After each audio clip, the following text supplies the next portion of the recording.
Good afternoon to one and all present here. On behalf of the Amity Institute of International Studies of Amity University, Uttar Pradesh, I, Shivali Shrestha, welcome you all to the first day of VIJIGISHU 2021. Today, we will begin with the first technical session of the e-conference on the theme Bilateral Relations Among Asia-Pacific Nations. I extend a very warm welcome to our distinguished chair, Professor Dr.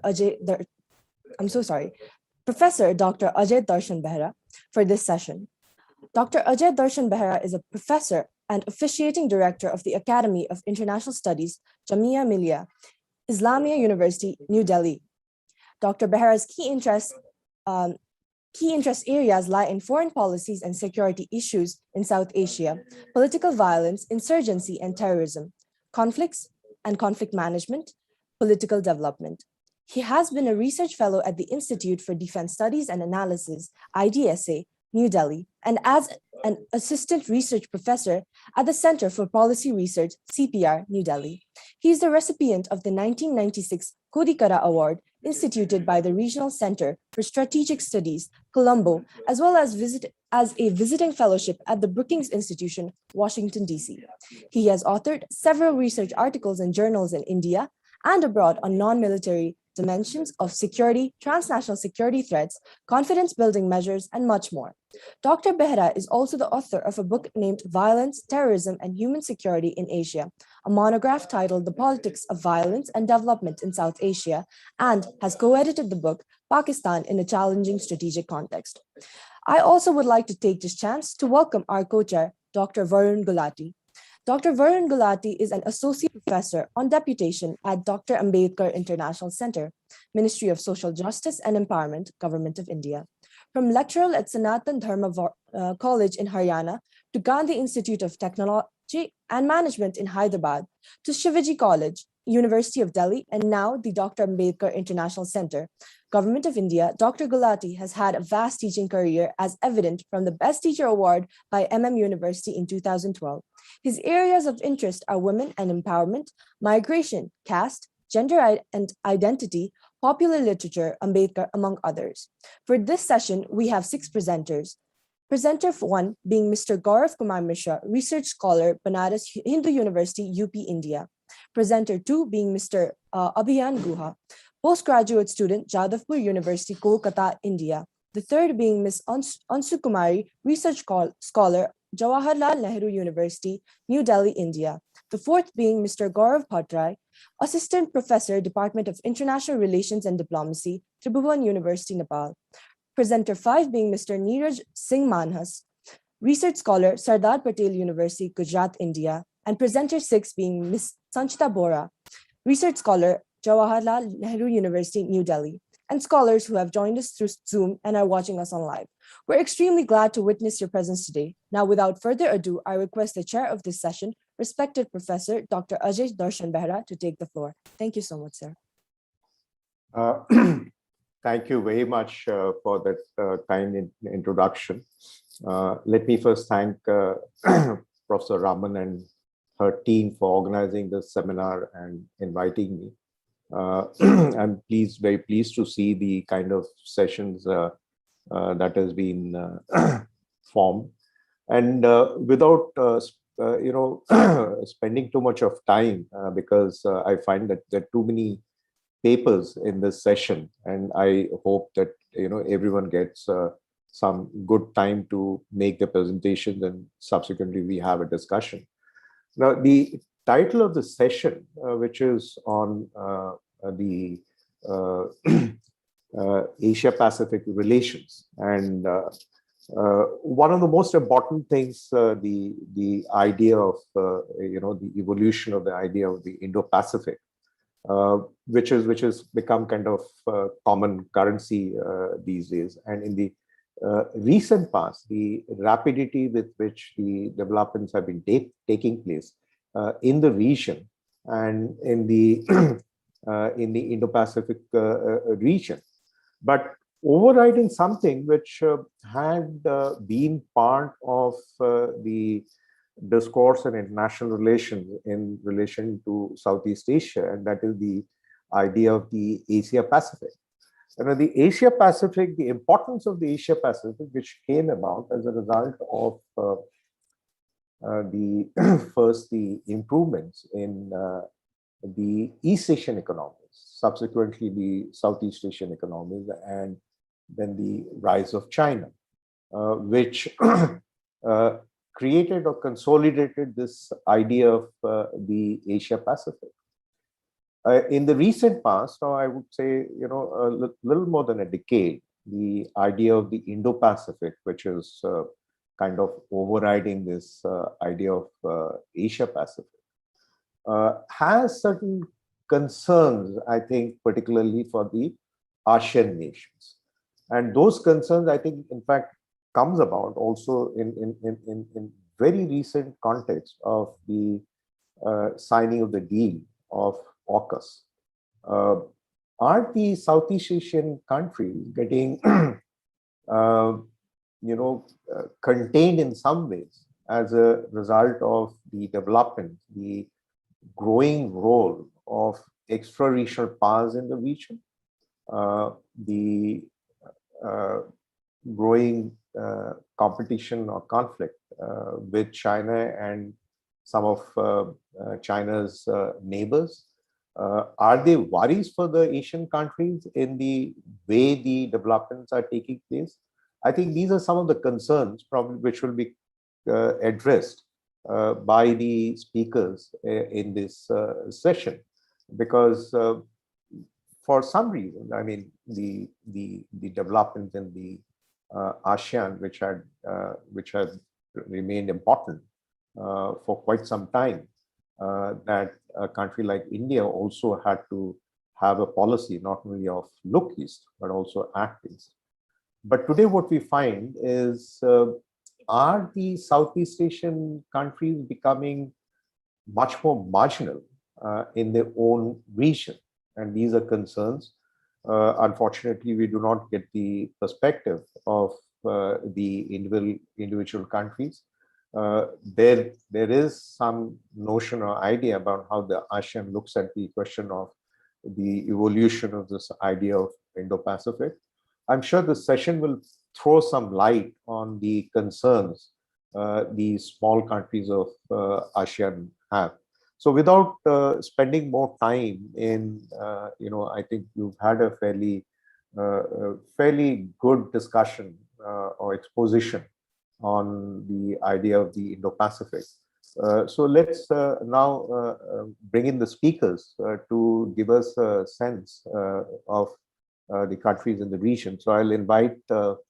Gaurav Mishra as the first speaker in this session. So Gaurav, if you'd like to make your presentation now, and I think all the speakers are permitted to speak 15 minutes. I would request them to please try and complete within 15 minutes so that we at least have a little time for discussion in the end. So Gaurav, may I request you now to make your presentation? Yeah, very good afternoon, Sun. So very good afternoon. I hope I am audible enough so that I can continue. Yes, Gaurav, please go ahead. You're audible. Okay, so first of all, everyone, good afternoon. Good afternoon to the Honorable Chair. Good afternoon to Professor Dr. Nagalakshmi ma'am. Good afternoon to the entire team of Amity. I, Gaurav Kumar Mishra, research scholar, Banaras Hindu University.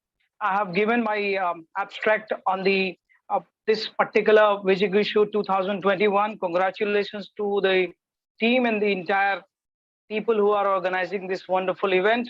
Last year, I also attended. It was a great experience. So today, I'm going to talk about the bilateral relations in the Asia-Pacific region, and my focus is India's foreign policy towards a very close door neighbor, Nepal, and how in this post-COVID era, these relations have significantly changed the entire politics of the region. We all know the greater importance of the particular Asia-Pacific region, but the Indo-Pacific or the Indo-Pacific region has enjoyed a growing popularity for over 10 years, as a geographical and strategically important segment of this foreign policy aspect for India.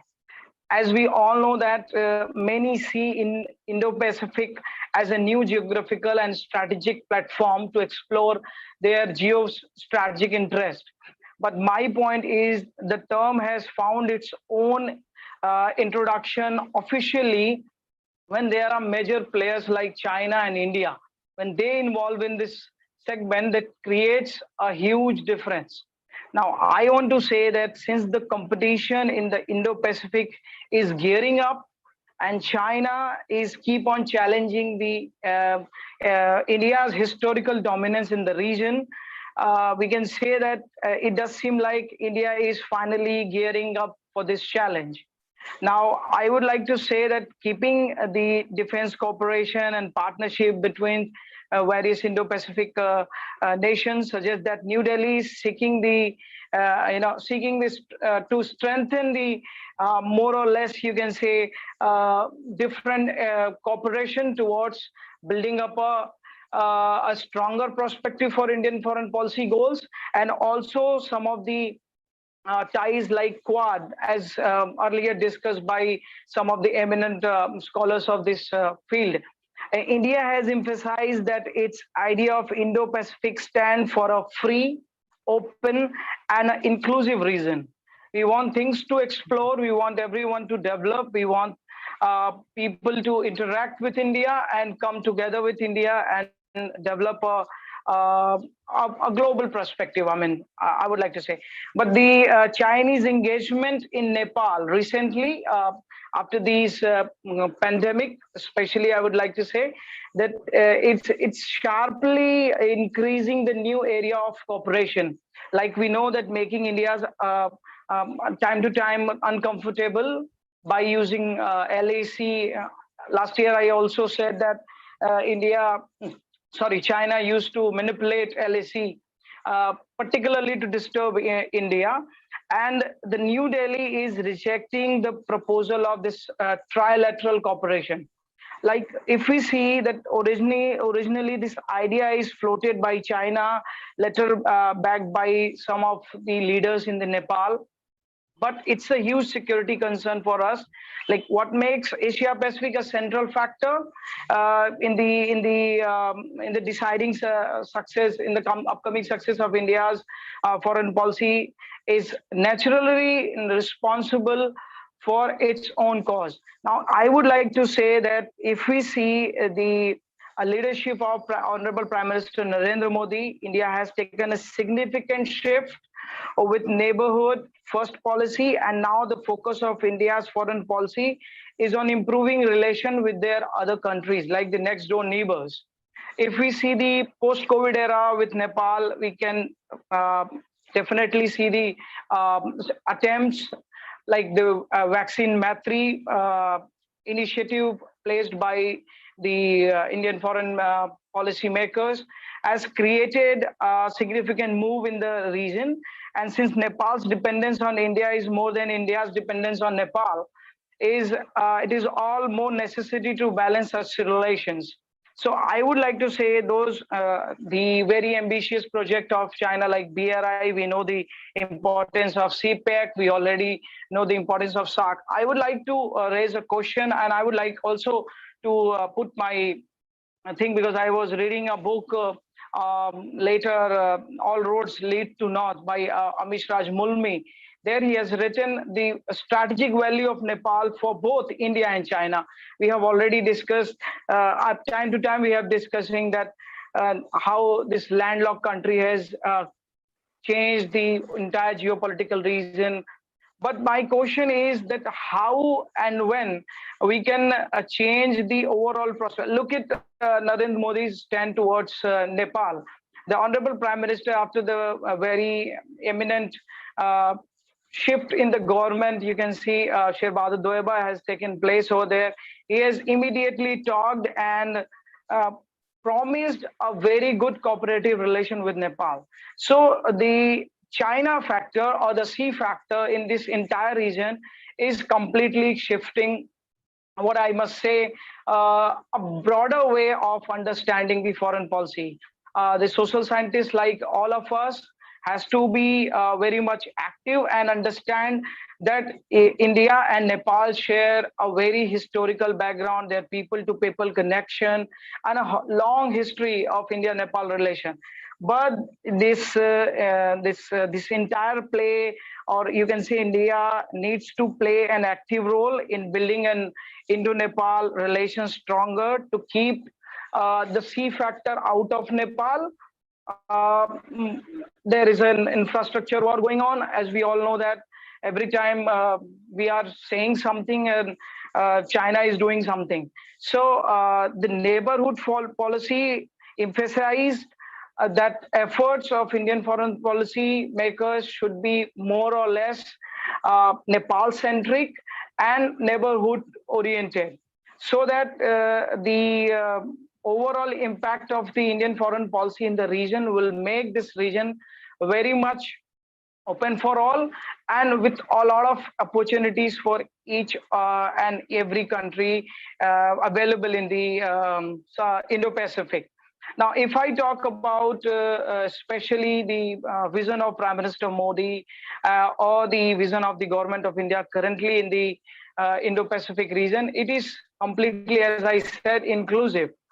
But the some of the factor or the external factor which are important in terms of understanding this current ongoing COVID-19 virus, COVID-19 pandemic, we can see that there are basically 13 border points between Nepal and India, which are basically operational. So the decision comes when the COVID-19 infection is going on. India has promised and India has delivered its promise. We have been already, like India have been time to time been accused, or I must say centered or cornered, that you promise but you don't deliver, but you promise but you don't deliver. This time I can say that India has promised, and not only promised, India has delivered its promises. And we are trying as a country to develop more and more tie with Nepal, particularly the historical ties that we have and the other ties that we are going on, because of the, we know the strategic importance of Nepal, and there are concepts, there are interpretations with India that China is somehow not going to leave Nepal very soon. They have their own strategic interest with Nepal, and Nepal is a very important neighbor for India's foreign policy concern. And as far as these relations are concerned, they are very crucial in nature. And we know that there are enough space for China to go and shift its foreign policy, manipulate its foreign policy towards Nepal.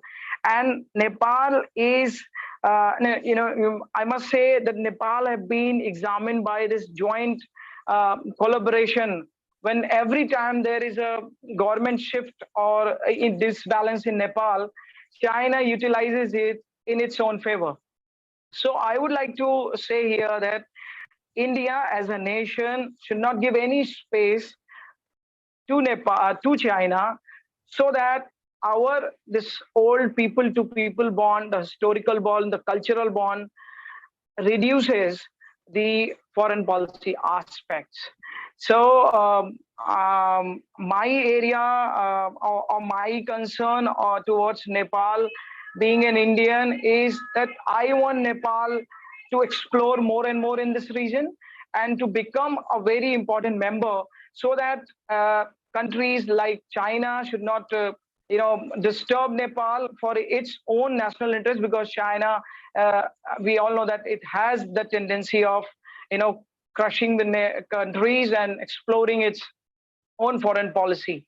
So here we deal with China. On the other hand, we know that there are issues that needs to be solved with Nepal. It can only be solved with bilateral talks, by diplomatic moves, and later on the period we can definitely understand the strategic importance of Nepal. So, sir, that's all from my side.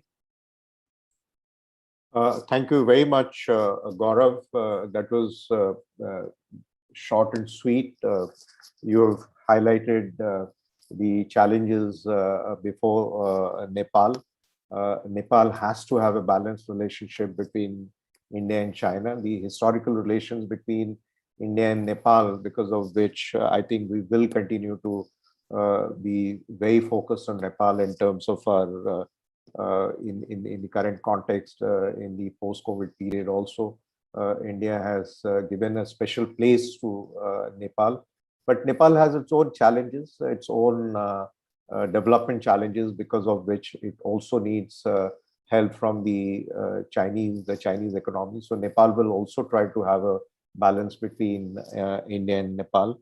So thank you very much, Gaurav, for keeping it within the time. And I think we will request the other speakers also to stick to the time and preferably complete their presentation in 13 or 14 minutes so that we can manage the session well.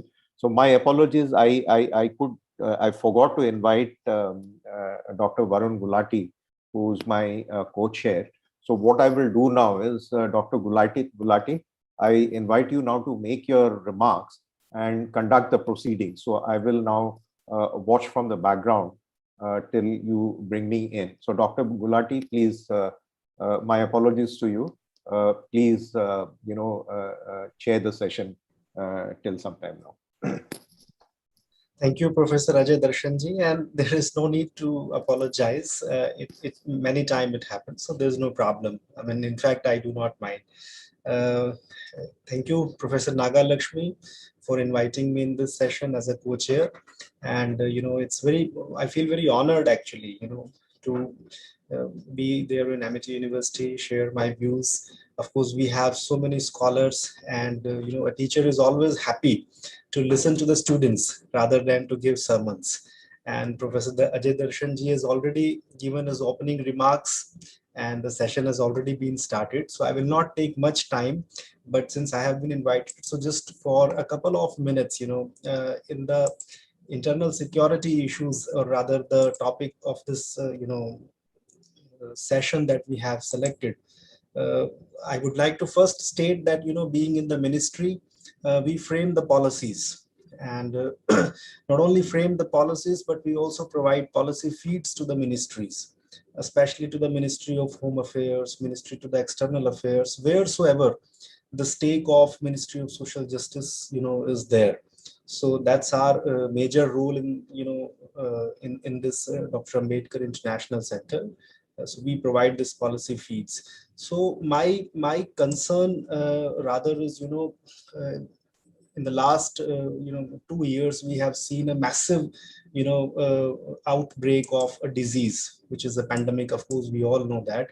So how these countries, the Indo-Pacific countries, are managing health threats, because health security is a very prominent aspect of these days, that we all should be a man of literature, a social scientist, a scientist, whosoever it may be, but everybody comes under the umbrella of health security.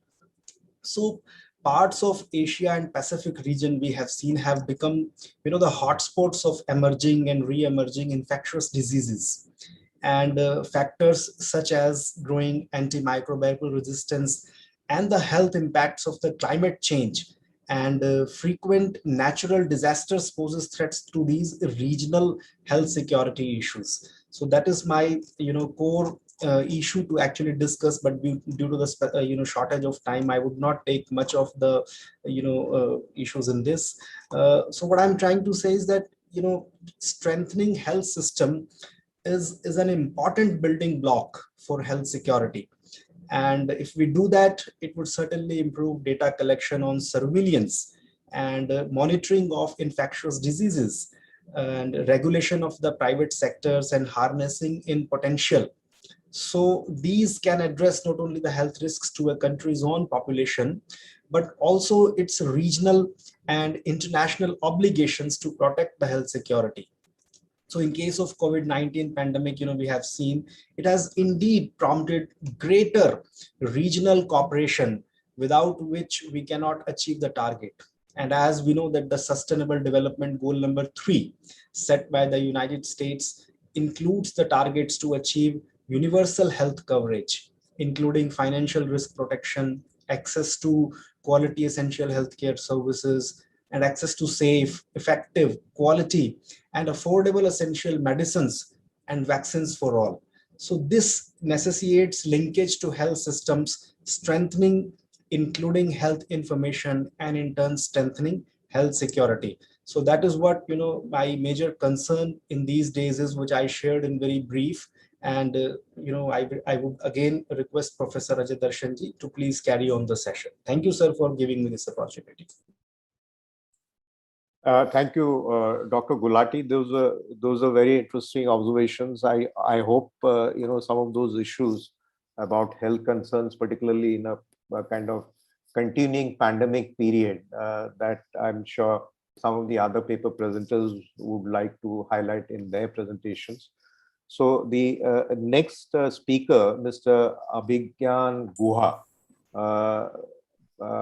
Abhigyan, if you would like to make your presentation now. Yes, sir. Thank you so much, sir. I hope I'm audible. Yes, please go ahead.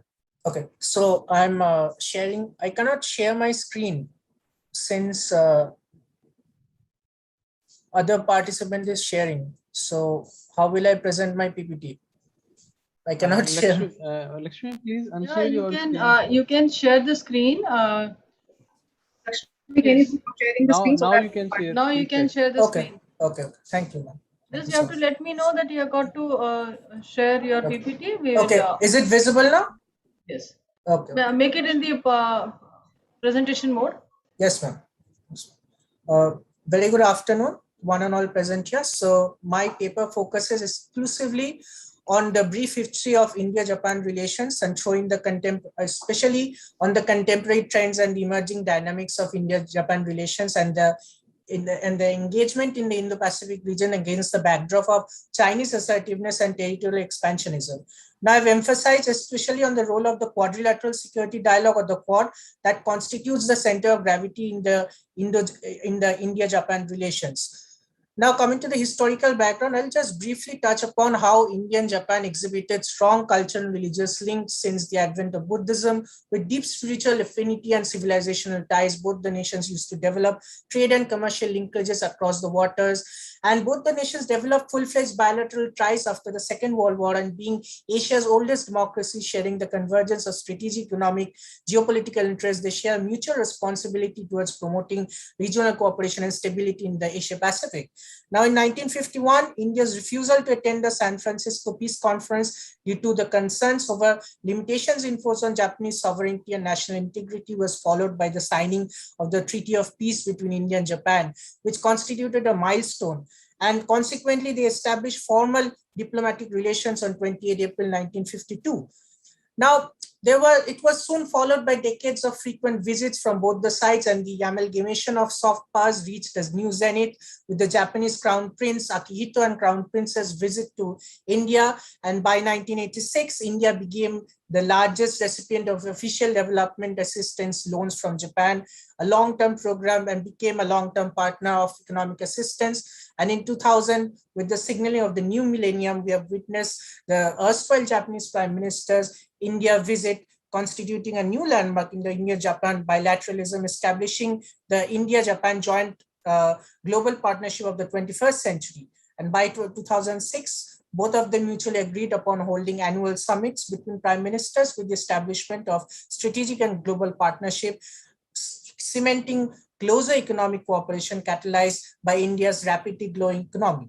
Now, India's protectionist phase prevented its engagement during the East Asian miracle, but with post-liberalization and new economic reforms through the 90s, it has corrected its course and issued strategic foreign policies like the Lucas Policy 2.2, and new renewed Act East policy for deeper Japanese conviviality. Now, coming to the contemporary milestones, in 2014, Japan's erstwhile Prime Minister Shinzo Abe paid an official visit to India as the chief guest during the Republic Day, which was soon followed by the signing of the Special Strategic and Global Partnership. And important developments involved the exchange of notes concerning the provision of 7 yen loan projects, including the project for construction of MASHR, the currency swap agreements, the India-Japan Digital Partnership and Implementation Agreement for deeper cooperation between Japan and we have also witnessed several memorandum of understanding, memorandum of cooperation, the food between healthcare, food processing sectors, and also which was instrumental during the annual summits, and Japan's formal announcement to join the International Solar Alliance helmed by India. And subsequently, 57 Japanese and 15 Indian companies announced investment in respective nations for 2.5 billion US dollars. Now, 27 till 29 June 2019, Modi went to Osaka to participate in the G20 summit, which was followed by the bilateral meeting with Shinzo Abe on topics of mutual interest like fugitive economic offenders and anti-corruption measures. Both of them also met in the G7, also at the Eastern Economic Forum meeting, and also the ASEAN-related summit meetings, and strategic cooperation, bilateral cooperation in third countries, collaboration on investment promotion, capacity building and confidence building projects, NSA level dialogues, ministerial level 2+2 and FOC consultations, bilateral dialogue mechanisms like the ACT East Asia Forum, the Defense Ministers meeting, and all foreign ministers level strategic dialogue collaboration through platforms like Quad constitute the crux of India-Japan relations, ensuring regular high-level and functional engagements. Now, coming to the dynamics of India-Japan engagement in the Indo-Pacific theater, I specifically focused on Indo-Pacific over Asia-Pacific because nowadays in the academic and policy circles, Asia-Pacific is often considered an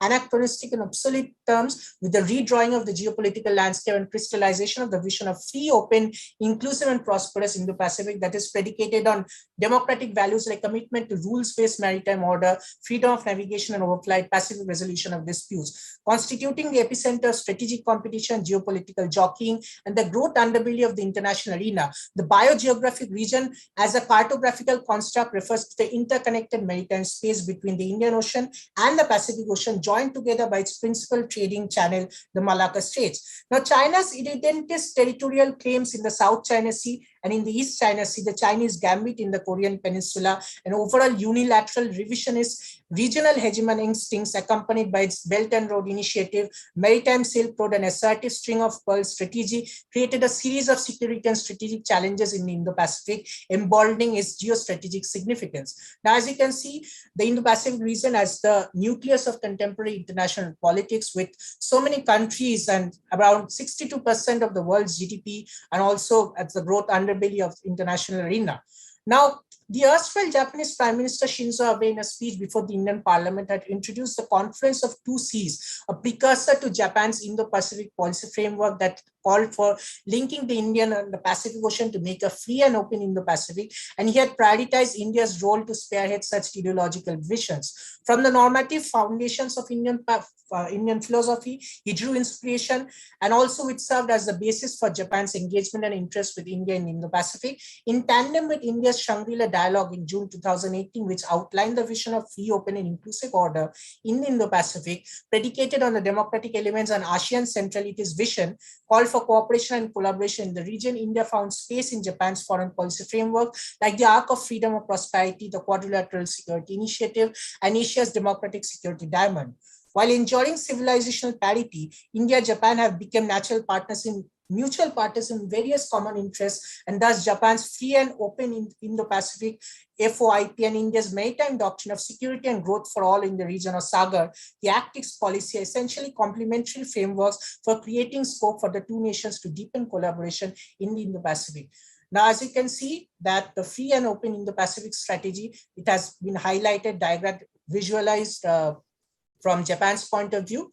And now coming to the Quad, initially it has emerged as an ad hoc coordinating mechanism of Tsunami Core Group in response to the horrific tsunami of 2004 as a new form of diplomacy intended to swiftly mobilize disaster aid through proper network of the informal cluster of US, Australia, India, Japan in the Asia Pacific, gained a quadrilateral template of strategic grouping. And eventually the Quadrilateral Security Dialogue of Quad was formalized as a platform to address maritime security cooperation and regional issues of geostrategic significance. It gained a normative and ideological component when Shinzo Abe proposed an arc of freedom and prosperity, and the arc had envisioned network of states across the Eurasian continent, linked by newly expanded diplomatic efforts to promote democratic values like freedom of navigation and rule of law.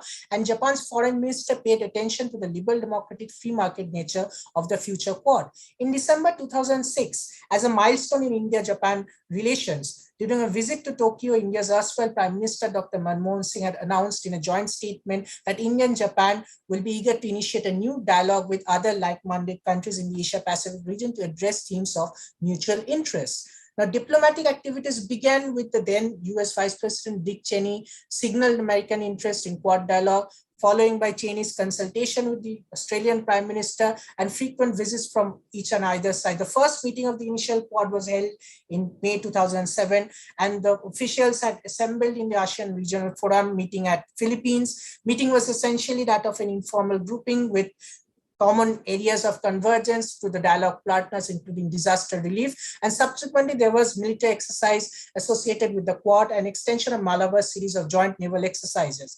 Now, expressing itself as a regional consultative forum in the Pacific, in the Indian Ocean region to tackle maritime emergencies and security threat like piracy, the Quad 1.0 lacked a military dimension, contributing to its weakening. And witnessing the waxing and waning of regional commitments by member states, its growth trajectory faced a bumpy road. However, the Quad 2.0 was resuscitated in November 2017 with the formal meeting at Manila.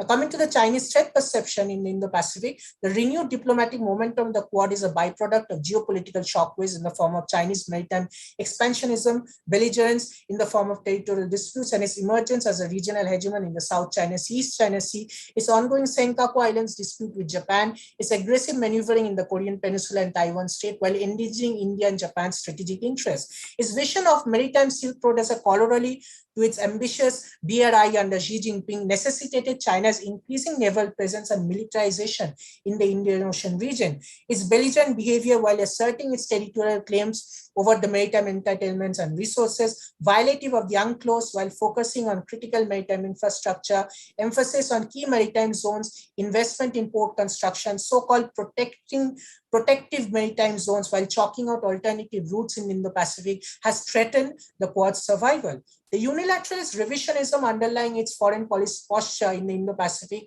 has necessitated consensus building, capability building, and the convergence of divergent strategic interests vis-a-vis the Quad as a counter-hegemonic force, as an effective democratic deterrent against Chinese aggression and the subversion of the de facto liberal international order. And its spirit rise as a geo-economic superpower despite the supply chain resilience initiative from the Quad members in an age of segmented globalization. Its demonstration of military capabilities has been alarming while claiming territorial and maritime spaces in the multiple regions across the Indo-Pacific. Now, contemporary issues and trends in the India-Japan relations. Now, the India-Japan conviviality has moved from the development and economic front during 2012-13 to security and strategic considerations in modern times, and is now characterized by timely and considerate associations on convergence in geostrategic and security deliberations, counteracting China's bid at establishing hegemony. Following the COVID-19 pandemic and climate change concerns, India-Japan relations are predicated on culture, connectivity, conservation, and capability building with a mutual commitment towards UN Sustainable Development Goals Agenda of 2030, incorporating such elements in the respective domestic and foreign policy making frameworks. Yoshihide Suga succeeded Shinzo Abe, Japan's Prime Minister, in September 2020, and following November 2020 Malabar exercises of the Quad, that is the first joint naval exercise after more than a decade in Bay of Bengal and north of Arabian Sea, the inaugural formal level summit meeting of the Quad nations took place in March 2021. In the wake of the pandemic, intense Sino-American rivalry vis-a-vis trade and technological decoupling, India and Japan via the Quad expanded cooperation in myriad issue areas ranging from health, vaccine diplomacy, counter-terrorism, quality infrastructure investment, humanitarian assistance, disaster relief, climate change to cyberspace, and critical technology. Sharing a history of mutual commitment towards values of democracy, human rights, rule of law, they have managed to expand the high-level ministerial and bureaucratic contacts, conducted joint-level military exercises, concluded military pacts like acquisition and cross-servicing agreement, logistical agreement, and they're likely to continue with the 2+2 ministerial meetings on a broad range of issue areas, and both are likely to pursue the continuation of the security policy against China that began during Modi and Shinzo Abe's Bonhomme in 2014 gained traction during the Doklam border standoff in 2017 and the Galwan Valley river clashes along the LAC in 2020. And over a recent telephonic conversation with Modi, Suga expressed concern over China's unilateral designs in South China and East China Sea, human rights violations in Hong Kong and Xinjiang province, turning public opinion in favor of a confrontational China policy. Now, navigating the way forward, in the future, Japan and India will be keen on expanding cooperation in the realm of cybersecurity, emerging and critical technologies to deter China's technology in the investment program carrying forward with the pre-existing digital research and innovation partnership that was convened in a whole gamut of technologies from artificial intelligence, 5G technology and space research. An increased economic ties and infrastructure development will constitute an integral component in the emerging bilateralism, reaffirming Japan's logistical and resource-based support for key manufacturing initiatives like Make in India, predicated on Atmanirbhar Bharat or economically self-reliant India and Japan's industrial townships. India will manage to secure continued Japanese infrastructure investment in the strategically vital connectivity projects in Andaman, Nicobar and Northeast Asia. And the future of India-Japan relations is likely to involve the evolution of joint India-Japan strategy concerning key third countries like Myanmar and Sri Lanka and multilateral institutions to counter China's growing footprints in the Indo-Pacific region. Now, the future areas I've just summed up, which of cooperation and collaboration between India and Japan are likely to include the pharmaceutical markets, the generic medicines, vaccine manufacturing against COVID-19 with Japanese financial assistance from India's point of view, but from the strengthening sub-regional connectivity, improvement of investment climate for Japanese foreign direct investment in India, increased economic, social, cultural, diplomatic, people-to-people exchange and programs, and bilateral dialogues emboldening the soft power apparatus of both the nations, quality infrastructure financing, data governance, trade liberalization vis-a-vis Japan, ensuring economic modernization in India, strategic risk management in supply chain in important sectors like technologies, resource security, digitalization, and strategic infrastructure. With the emergence of the Indo-Pacific as the nucleus of international relations, joint India-Japan collaboration as financial centers for the broader Indo-Pacific interests, accounting for the shared trust, regulatory system, and the historical ties will constitute the future. The development of comprehensive integrated approach to perceive the economic dimension of India-Japan relations in the Indo-Pacific will constitute the future. And closer geo-economic bilateral cooperation will entail the better qualitative development of financial instruments, intermediaries and institutions within the realm of Indo-Pacific. And as the Quad constitutes a pillar in the India-Japan Bonhomme, and notwithstanding its democratic credentials, it has the potential to become politically palatable in the future while delivering well-coordinated, regionally focused results across multiple issue areas. To conclude, in the near future, India-Japan relations vis-a-vis the Quad in the Indo-Pacific can play a proactive role by financing the development projects for expanding the region's bourgeoisie blue economy, and also cooperate tactfully with various regional partners ranging from the East African littoral states, the United Kingdom, France, South Korea, New Zealand, and forums like Indian Ocean Rim Association, Indian Ocean Commission, BIMSTEC, and ASEAN. To conclude, constituting the backbone of India-Japan relations in the Indo-Pacific, the Quad as a robust mechanism for policy coordination is likely to serve as the hallmark of maritime peace and stability in the face of credible Chinese threat perception in the form of expansionist string of pearl strategy, and thus mitigate traditional and non-traditional security challenges. Thank you, sir. Thank you, sir. Okay, thank you, Avigyan. You still kept to 15 minutes. You've highlighted, a lot of common interests between India and Japan, and the important role that Japan has played in the Quad, the creation of the Quad. What I would have wished in your paper to be a little critical and see if the relation between India and Japan, to what extent the common interests are not as a result of the strategic challenges they face. This is something I know because your paper needs to look at that aspect a little more closely, but I'm sure the others will have questions for you. But otherwise, you've made a very, very detailed presentation on the increasingly improved relation between India and Japan. Thank you very much, Abhigyan. We look forward to some questions that will come in your way. The next speaker, Mrs. Anshu Kumari. May I invite Anshu? Anshu is a research scholar, and she is going to present a paper on India-Russia bilateral relations, opportunities and challenges of the 21st century. Anshu, please, may I request you now to go ahead? Excuse me, sir. I think in the schedule, excuse me, sir. Yes. Schedule, I think my name is written there. This is Assistant Professor Gaurav Mishra, right? Because I need to attend a meeting at 1:30. So if you could allow me to, as per the schedule, that will be wonderful.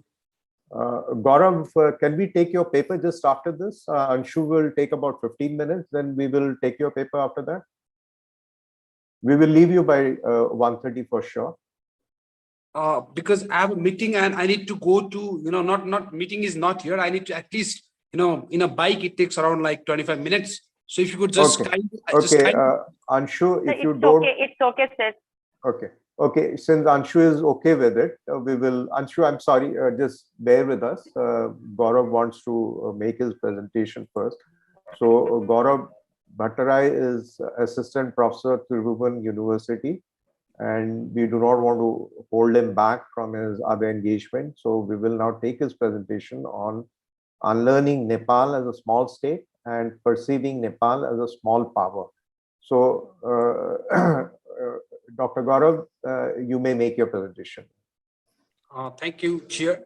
Thank you, Professor Ajay Darshan. So I'm really thankful to Nis and Amity both, because when we talk about where does Nepal stand in Asia Pacific, South Asia itself is a colonial construct.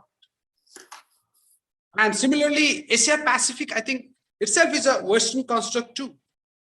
For us, it's Indo-Pacific. And for Nepal, Nepal is a Himalayan region. So where does Nepal stand in Asia Pacific?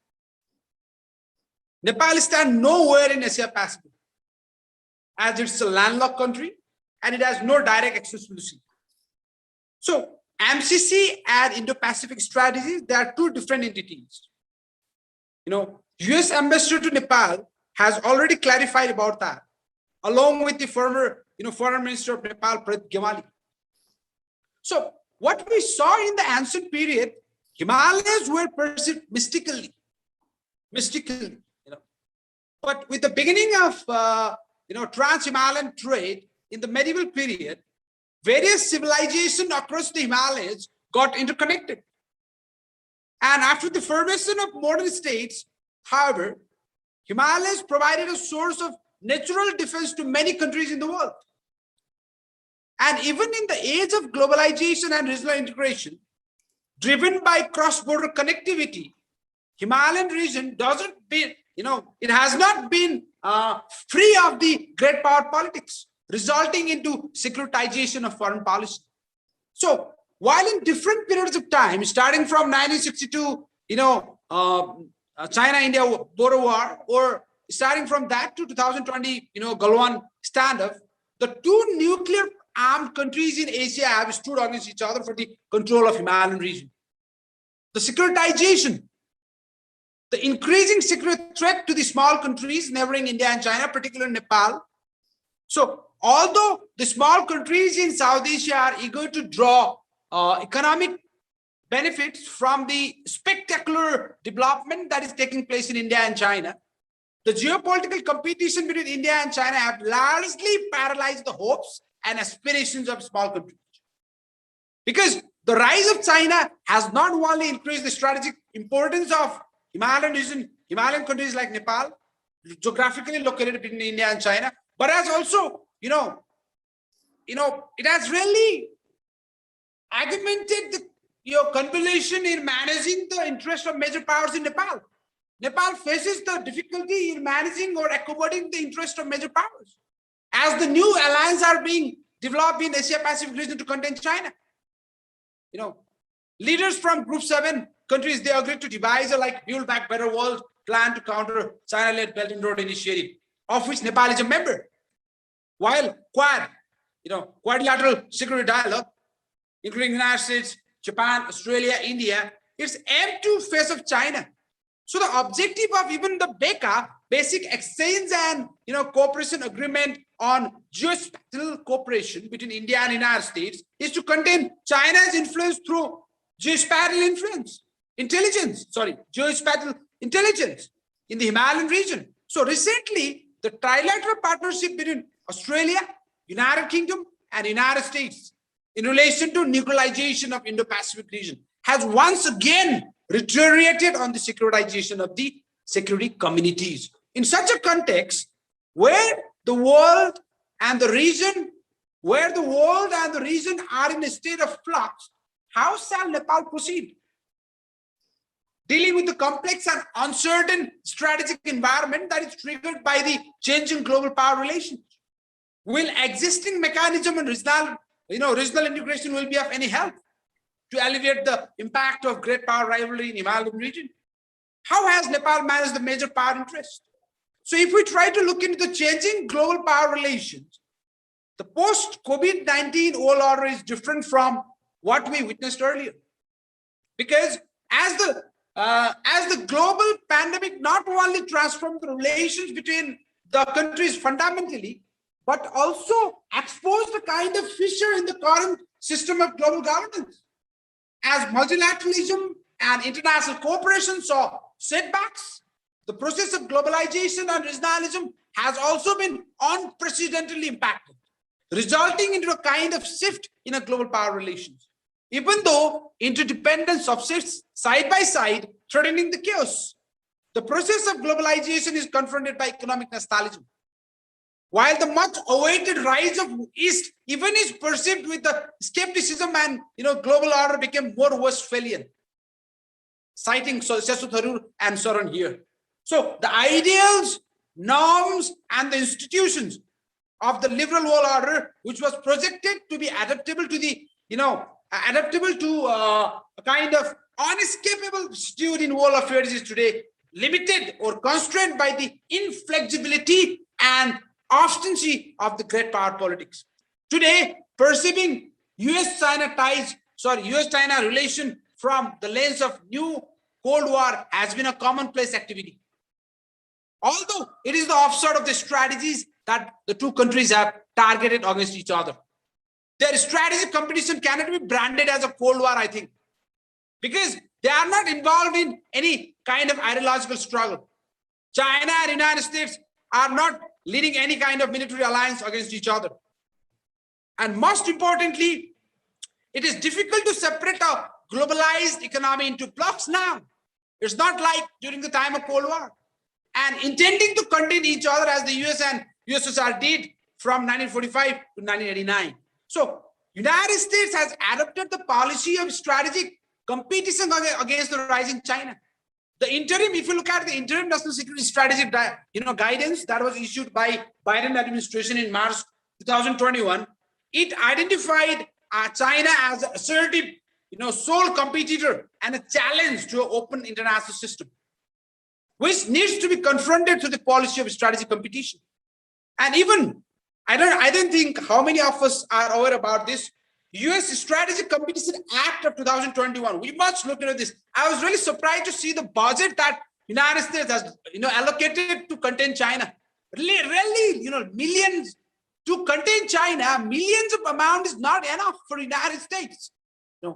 So, US Strategic Competition Act of 2021, passed by the Senate Committee on Foreign Relations in May of 2021, authorizes to be, like $300 million for fiscal year from 2022 to 2026. So is $300 million enough to contain China, the rise of China globally from 2022 to 2026?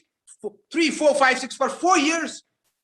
So it is clearly mentioned the strategic, US Strategic Competition Act of 2021 passed by US Congress. And even it is, of course, in 2018 defense policy also, it has perceived China as a revisionist power. Everyone of us are quite aware of. So with the new Cold War lens to analyze the US relation, I think the John Mersheimer's prophecy of a competition between the United States and China has once again come true. It seems that because in the Middle East, China has deepened its tie with closest ally of the United States in the region, including Egypt, UAE, most importantly, Israel. The comprehensive strategic partnership deal with Iran, which Beijing has already signed with Iraq and Saudi Arabia, comes at a time when the US President Biden announced the withdrawal of American troops from Afghanistan by September 11. So even in Africa, if you look at US-China tensions are focused on security and economic concerns, including Beijing's military base in Djibouti and China's investment in various sectors like manufacturing, telecommunication, agro-processing, and infrastructure projects. So coming back lastly to the South Asian region and to Nepal, the US-China competition is driven by asserted factors, including the strategic partnership between Washington and New Delhi, US complex relationship with Pakistan and China-Pakistan Economic Corridor under the BRI framework. Strategic Competition Act of 2021 of United States demands a close consultation with India and support New Delhi's effort in combating the economic and security challenges posed by China. So identifying India as a major defense partner, United States has reaffirmed its commitment to comprehensive global strategic partnership with India and further deepening the bilateral defense consultation and collaboration.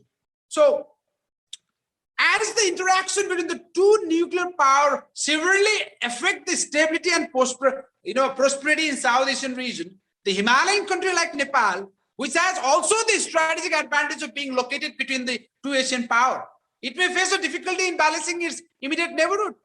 Because for centuries, Nepal has been effectively managing its diplomatic pursuit between India and China. That is written by even Henry Kissinger in his book, World Order. On China. On World Order. So lastly, the general perception in Kathmandu is such that BRI and MCC are perceived as hostile to each other. But it is not the reality. Such perceptions are the upstart of the great power politics, which demands an effective management to prevent additional damage. So China's response to MCC project in Nepal is encouraging because, while the debate within the Nepal Communist Party over the ratification of MCC was underway, Chinese ambassador to Nepal, Yan He, stated in a press conference that was held in January of 2020 that Beijing not only welcome any kind of foreign economic assistance in Nepal, but also like to see the ratification of the process of MCC. So China welcomes MCC in Nepal. Because in Nepal, the history of foreign aid and assistance is deeply rooted in its geostrategic role. So as China's influence in South Asia grows with BRI, which is world's biggest initiative for promoting connectivity and financial infrastructure project, it highlights the increasing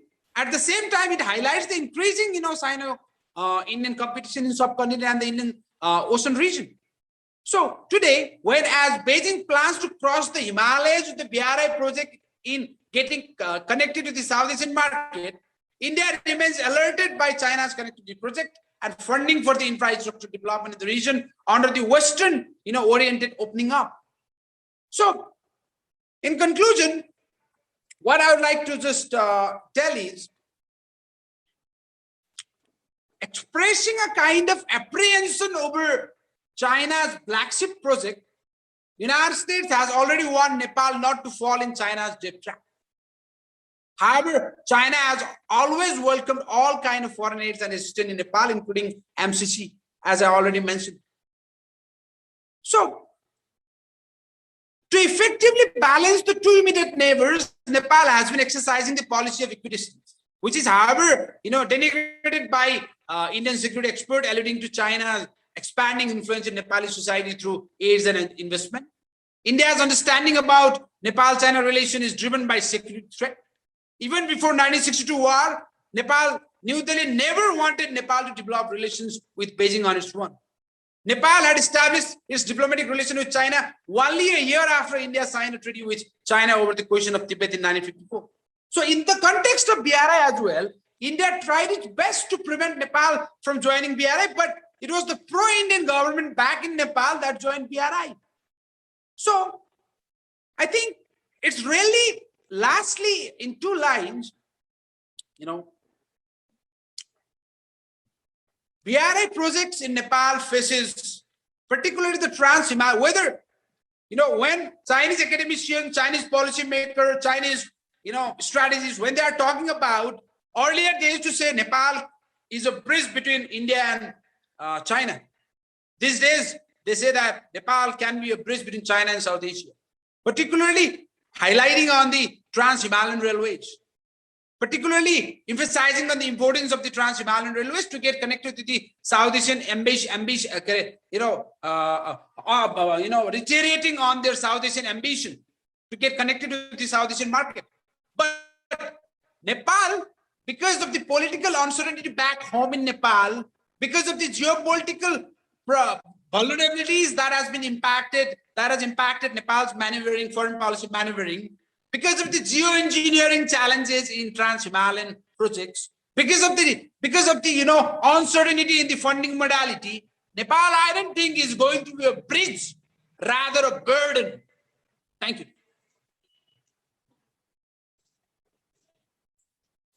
Thank you, Gaurav. Yes, the problem that the small states face, and I don't think so it's only about Nepal. Nepal has a very, very peculiar geopolitical context that it's sandwiched between 2 major competing powers. But the challenges that countries like Nepal face is something that needs to be highlighted in the emerging strategic competition that's going about. But I think it is also up to Nepal what kind of sovereign decision making the country does in terms of protecting its own national interests. The challenges that emerge from the increasing Chinese influence, and whether Nepal will also fall into the debt trap, is something that Nepal has to decide. But it also has to maintain its own historical relationship, whether it's with India or China. I think the policy of equidistance, which has been talked about, is something I think Nepal will continue to follow, so that it does not get pressurized under the pressures of the emerging strategic competition. So in a sense, yes, there are immense amount of challenges to small countries like Nepal, and they will continue to, or will have to, find ways in which they manage the relationship with their big neighbors, as well as the extra-regional powers who have increasingly started, operating within this region. So thank you, Gaurav. I hope you will be able to make it for your other session. We unfortunately will not have you for the question answer, I presume. So I will now like to invite the next speaker, Anshu. We are sorry, we just had to push you for a little while, but thank you for your cooperation. So Anshu now will present her paper on India-Russia bilateral relations, opportunities and challenges of the 21st century. Anshu, may I request you now to present your paper? Thank you, sir. Am I audible, sir? Anshu, your volume is very low. If you could raise your volume a bit. Now is it okay? It's okay for me. I just hope everyone else is able to hear you. Yeah, it's visible. We are able to hear you. You can go ahead. Okay, thank you. If you have Thank any you presentation to be shared, just let us know. Then we will remove this and you can share it. If not, it will go on. No. Okay, fine. So Thank you. Okay, thank you for giving me this opportunity to present a research paper here. Hello everyone, my name is Jansu Kumari, and today my topic is India-Russia bilateral relations, opportunity and challenges of the 21st century. So I am just starting my presentation. First of all, I just want to start my presentation from some historical background of India-Russia bilateral relationship. India-Russia, both the strategic relationship in the 21st century, is an extended traditional part of the bilateral strategic partnership of the Soviet times. Therefore, without delving into the historical background of India-Russia bilateral relations, it is hard to understand the considerable significant pattern of strategic cooperation between both the countries. So, India-Russia has been the legacy of a long history of bilateral relationship and mutual strategic cooperation that has withstood the test of time. The Soviet Union and the India has shared a strong strategic, military, economic, and diplomatic bilateral relations since the 50s. In fact, the development of Indo-Soviet trade has been a part of the economic cooperation between the two countries and has greatly benefited India in the critical economic times of the 50s and the 60s. Russia had monopolized India's defense market for decades and have been partners in science and technology since a very long time. So if we see the historical part of the bilateral relationship of both the countries, we see that the Soviet Union played an instrumental role in India's development and industrialization. It granted generous assistance to India in the form of low-priced economic credits that were repayable in rupees. It also supplied military equipment and other key commodities like petroleum, oil and gas, fertilizers, and metal, among others. The Soviet assistance helped India on its path towards economic self-reliance. For example, today's globally competitive, some of India's well-known public sector companies like India's Oil and Natural Gas Corporation, ONGC, HAL Hindustan Aeronautics Limited, and WEL Bharat Heavy Electrical Limited, as well as the steel industry, were also set up with Soviet cooperation.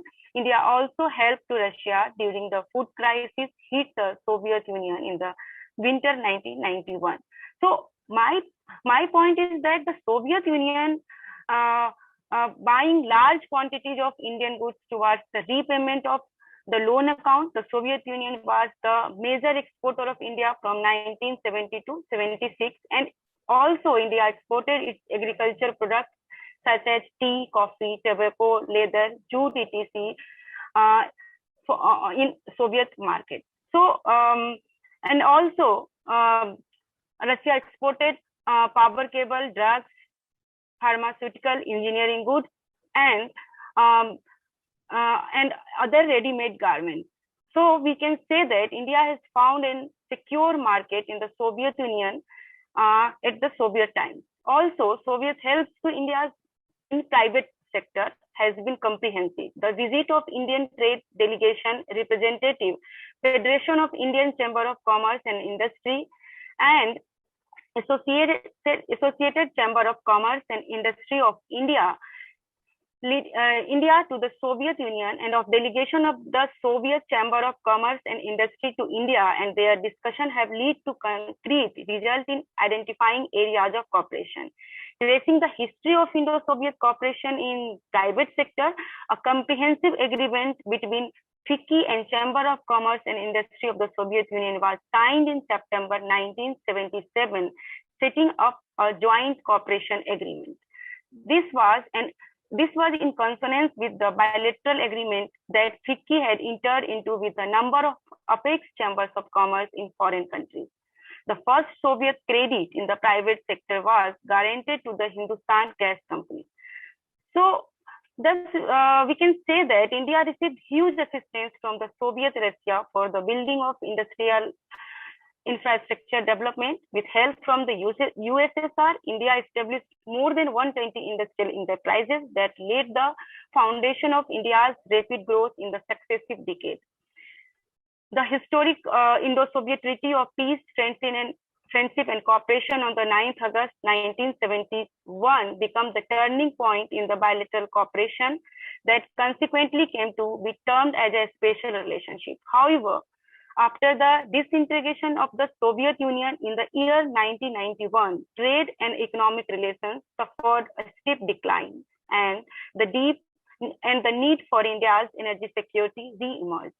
Although even after the Soviet Union breakup, treaties of friendship and cooperation in 1993 continued the bilateral ties and partnership between India and Russia. President Putin's visit to India and signing the Delhi Declaration on Strategic Cooperation in the year 2000 is the once again major turning point of the bilateral relationship between Republic of India and the Russian Federation. The aim of the strategic partnership was to enhance a development framework for a long-term perspective of both the nations, and thus, through this initiative, Russia and India once again consolidated their relations. Russia introduced economic reform in the country, which revitalized India-Russia trade and economic relations. Later on, the time-tested strategic partnership achieved a special and privileged position in the year 2010. The strategic cooperation between India and Russia rely on major important pillars such as defense, energy, science and technology, as well as nuclear and space. Thus, these bilateral treaties identify priorities, reviews cooperation on a regular basis, and key platforms to take cooperation in various sectors. However, these bilateral cooperations are the blueprint of the strengthening mutual relation of both countries. Hence, if we see broadly, India-Russia bilateral relations of the 21st century enhance and flourish the bilateral cooperation in all the areas, and moreover, it's talked of deepening and diversifying ties and dialogue in sectors like metallurgy, energy and fuel information, technology, transportation and communication, including merchant shipping and civil aviation. Also extended the development of cooperation in banking and finance sector, and taking initiative to improve credit and insurance facilities between both the countries. In recent years, bilateral trade and investment policy of Russia and India have strengthened with a collective focus on mainly energy security issue and trade. Energy importance and demand increase day by day. However, issues related to energy and energy security is something which the world at this present juncture can't ignore. This bilateral energy cooperation is a key component of their trade and investment policy of the strategic partnership in the 21st century.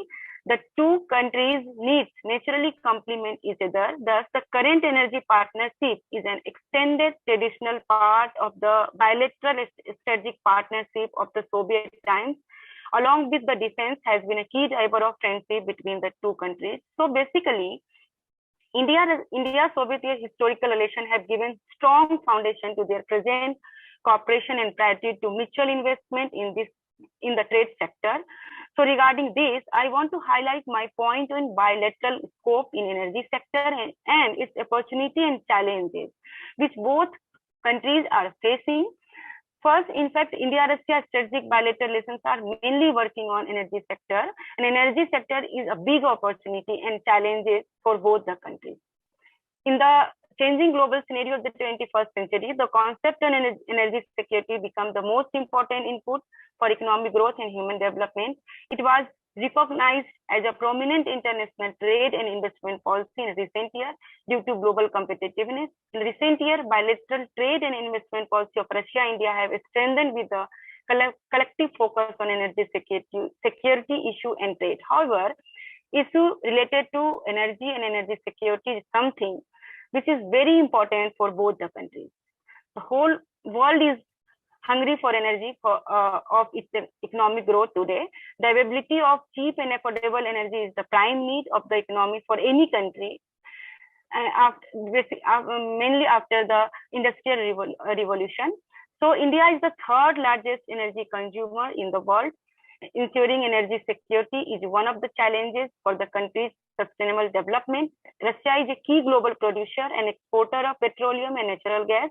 India meets more than 80% of its petroleum, oil and gas needs through imports.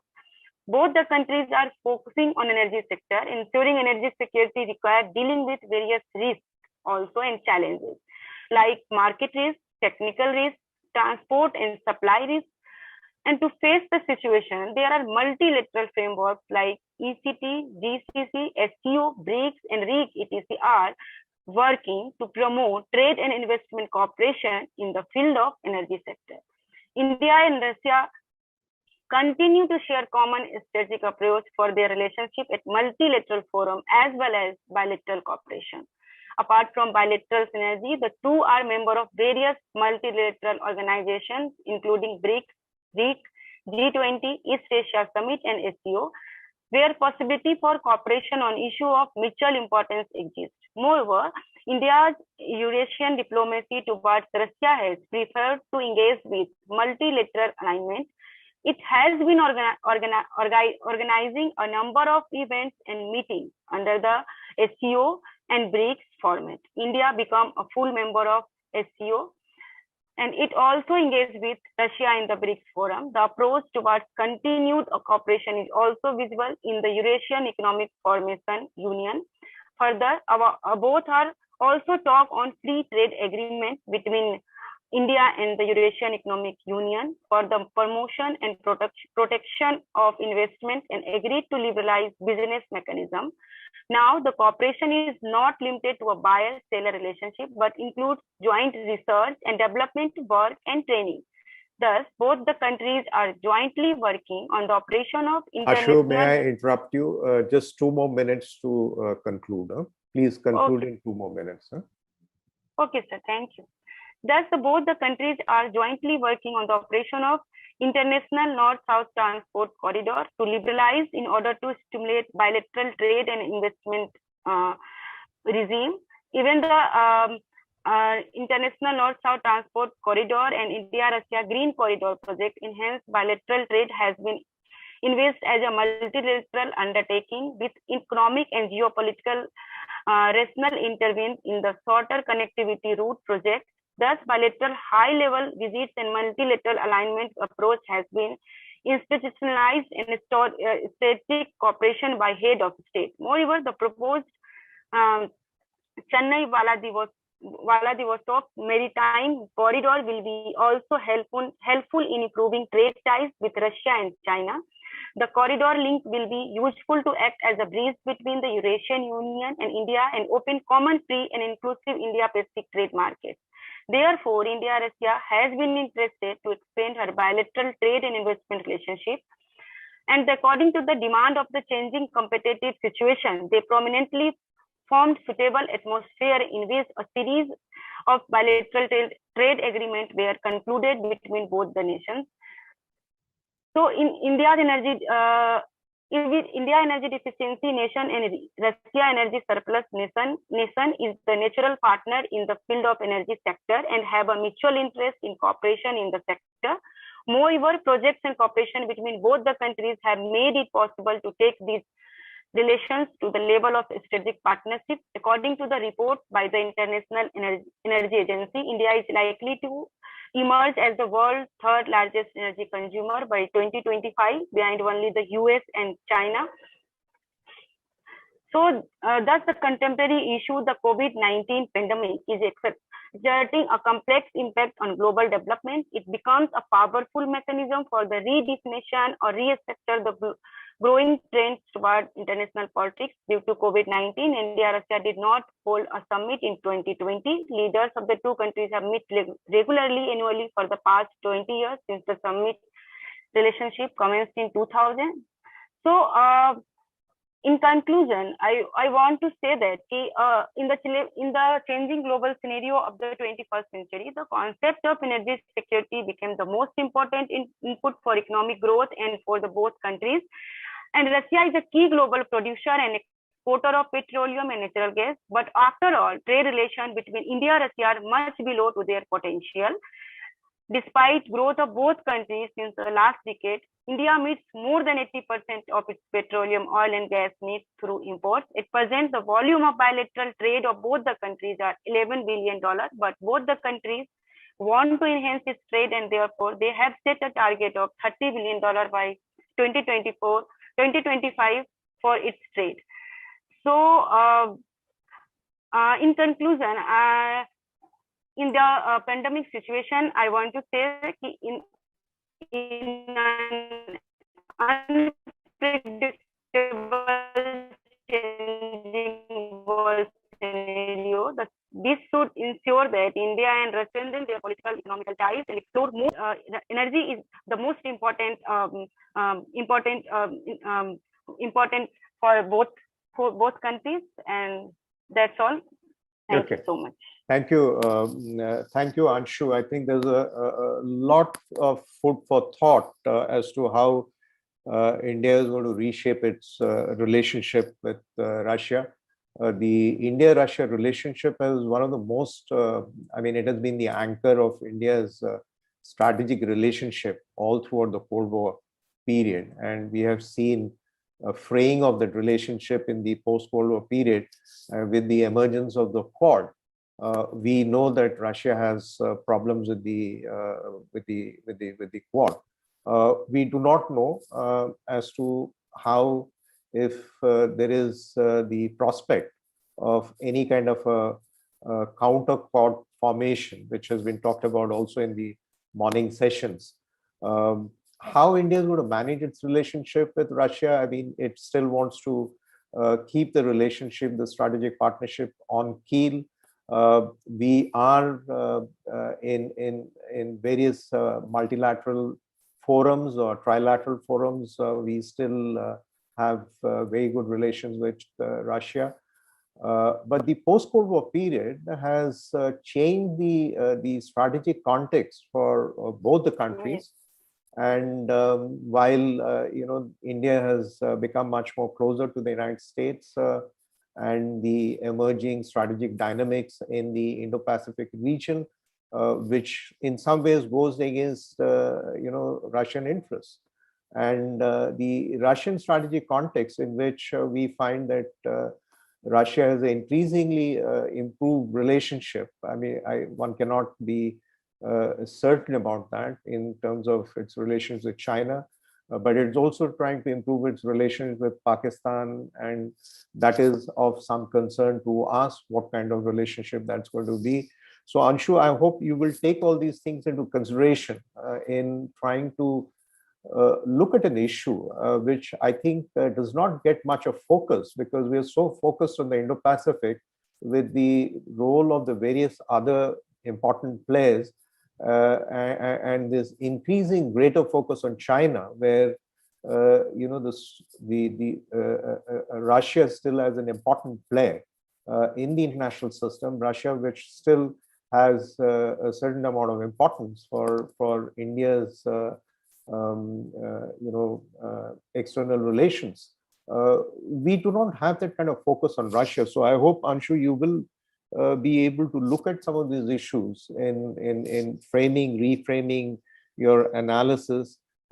Just don't make it too historical, because I think there is a lot that's happening in terms of reshaping our understanding of the strategic dynamics around us. Anyway, I think you've highlighted an aspect which does not get much of focus. So we'll move on to the next presentation.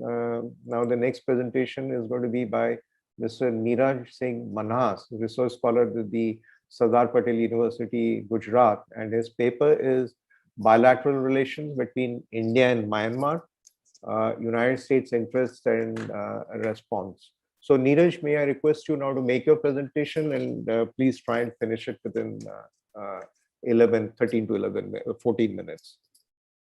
Neeraj, please.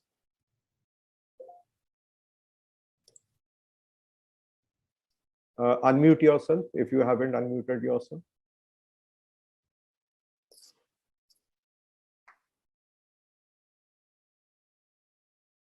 Neeraj, you're unmuted, but please test your mic. We are not able to hear you so far. No, your audio is not coming.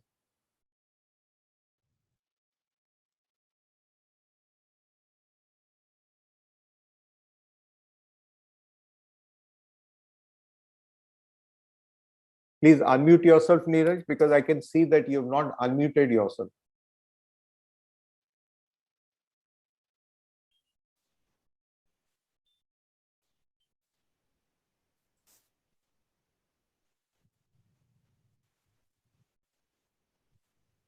Can I request the organizers to see if someone can help Neeraj technically? I think Yes, he's sir. I can not see, but unmuting himself. he's unmuted, sir. I can see he's unmuted, sir. Then we have a problem with his audio. Neeraj, do you have a earphone or headphone?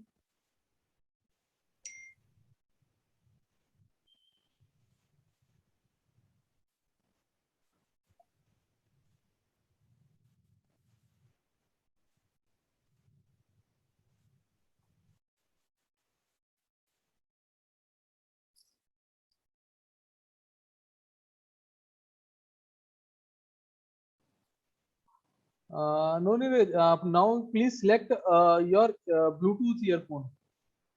There you can see go to mute button. There was a up arrow key. Yes, Click sir, on yes, up sir. arrow key. Yes, now you are audible. Am I audible now? Yes, Yes. nice. Yes, Okay, Neeraj, okay. Thank you so much, please sir. go ahead. Go ahead quickly you so so much, that sir. we can save some time.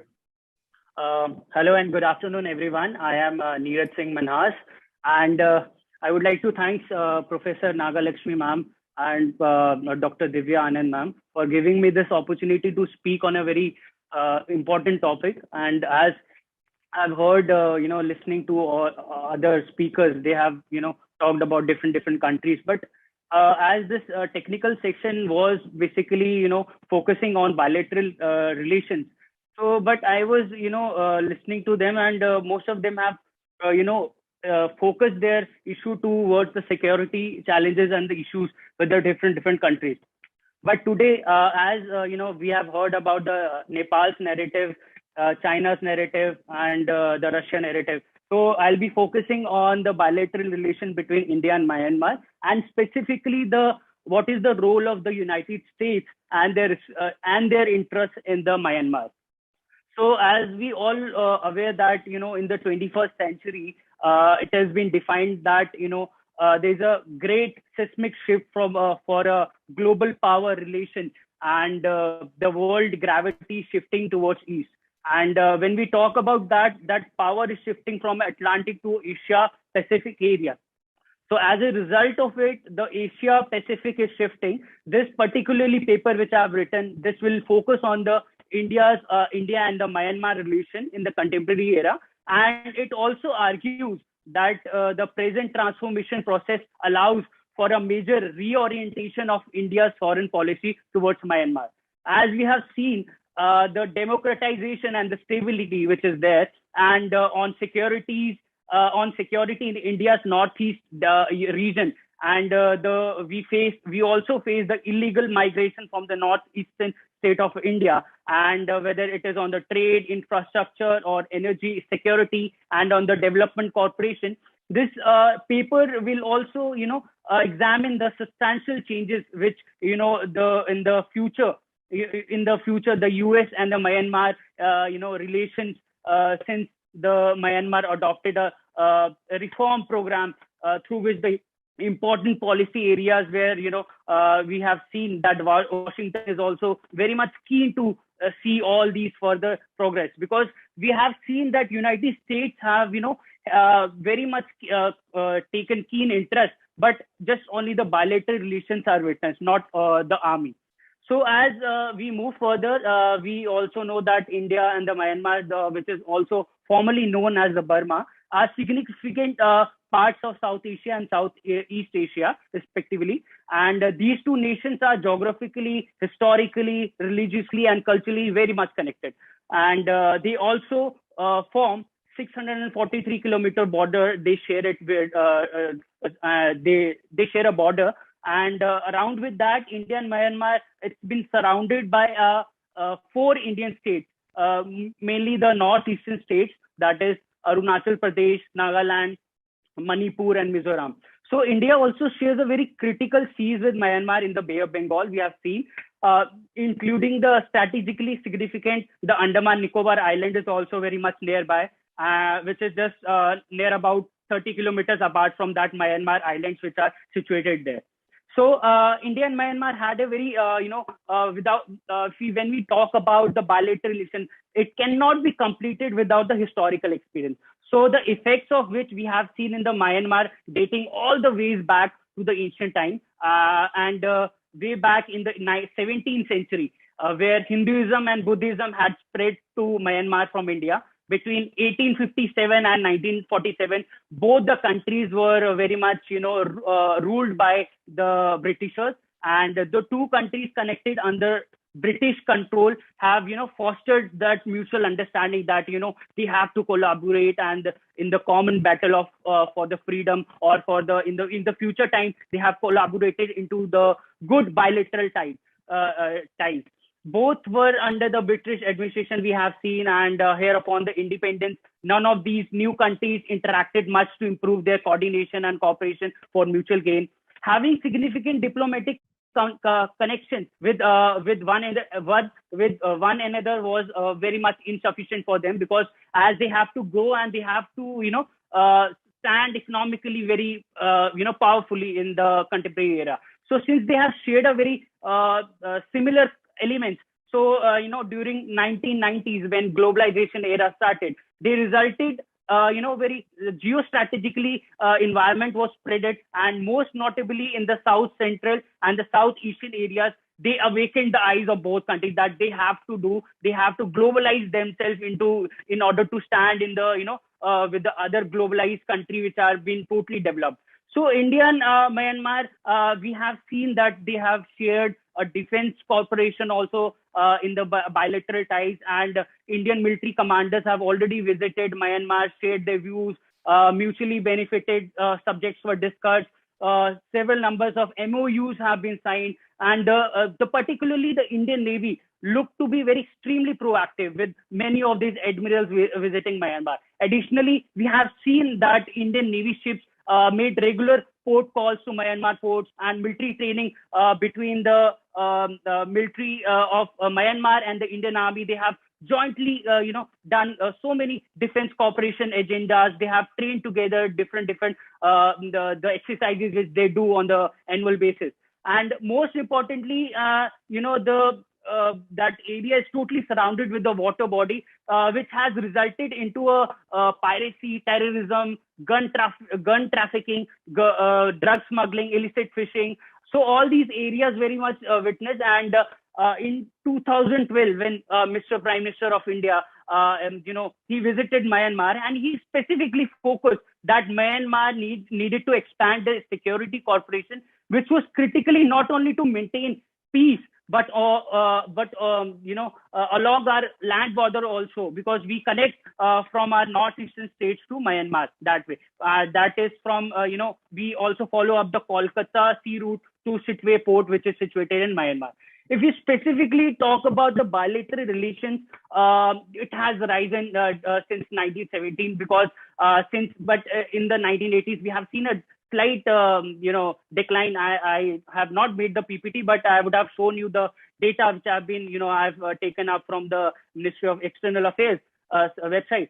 But in the recent time when, there was a very political instability was going on in the Myanmar, where in 2011, where Aung San Kyi, she came to a power, and she, with the idea of, forming up a democratic party. But, initially taking up the, junta army have taken up the control over Myanmar. We should not forget that, even we are following up that kind of a good bilateral relation, because we are even with the, having a good ties with the Aung San Kyi also, and with the military also. But, following up this middle path will not lead up, India anywhere. We need to actually think on this. And but we should not forget that India is again Myanmar is again the India's second largest pulse exporter, and we have exported a large number of wood, timber, and considerably we have during pandemic time we even initiated that we will through the virtual talk with the India and Myanmar, we initiated that we will prepare up a pharma sector, the medicine which will help us to overcome this pandemic 19. So not only this health sector, then again the science and technology, communication, hydrocarbon energy is also there. Now, if we talk about the connectivity issue, this COVID-19 outbreak delayed the start of coordinated bus serving, which was about to initiate from Imphal to Mandalay, which will connect to Myanmar. But again, there is one very much interesting project which we all must be aware, that the Kaladan multimodal transit project, which is planned to construct a multimodal transport corridor for free transportation from eastern India to Myanmar, as well as both the India's and northeastern area via Myanmar. The Sitwe port, which is situated in Myanmar, that will be associated and assigned to the road stretch between the Myanmar and the India would be of around, they would be constructing. And with that thing, now coming to the second part, and what is the US United States in national interest in Myanmar, and how the US Burma relations have grown increasingly in this contemporary era.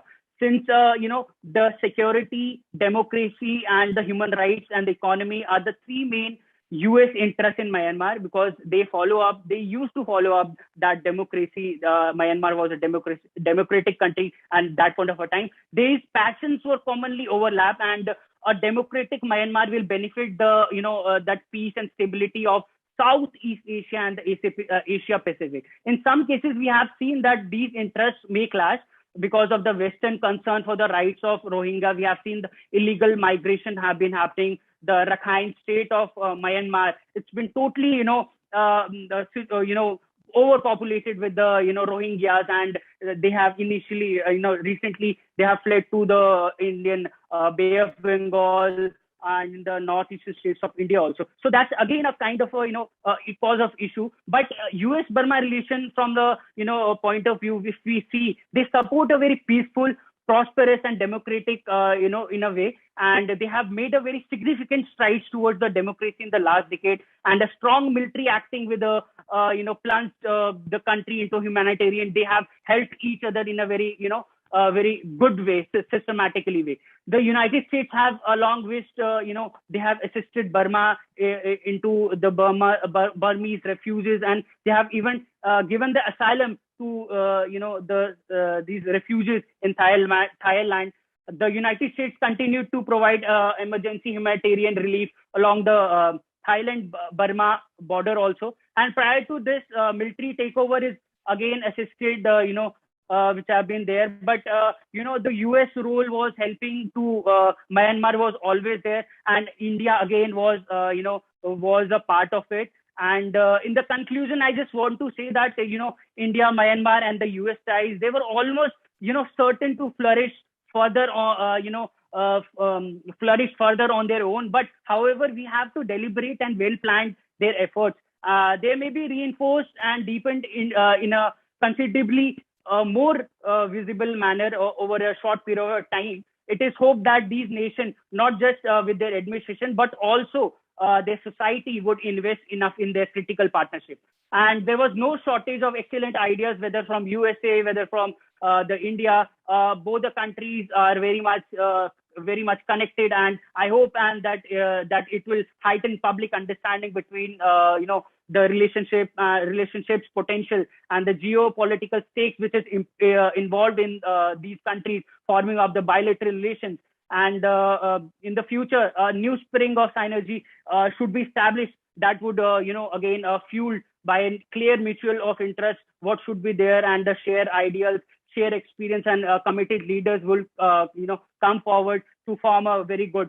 So in the last, I just want to leave up my this talk with few questions, that what will be the future of the country between the country's relation between the India and Myanmar, as we are following up, we are the democratic country, and we have even supported both the democratic and the military also, because we have trained, we have given the weaponry to military junta, it is in Myanmar. But we are, just following up the middle path. We are not actually supporting two of the things. So actually, this is a cause of concern. What exactly we need to do? Because as in the, beginning session, Admiral Pardeep Chauhan also mentioned that we need to actually, work on it. Either in the 100 days, we will form a great potential, we will form a great power in the maritime, or we will form a great power, either we will not do anything. So with this, I conclude this talk.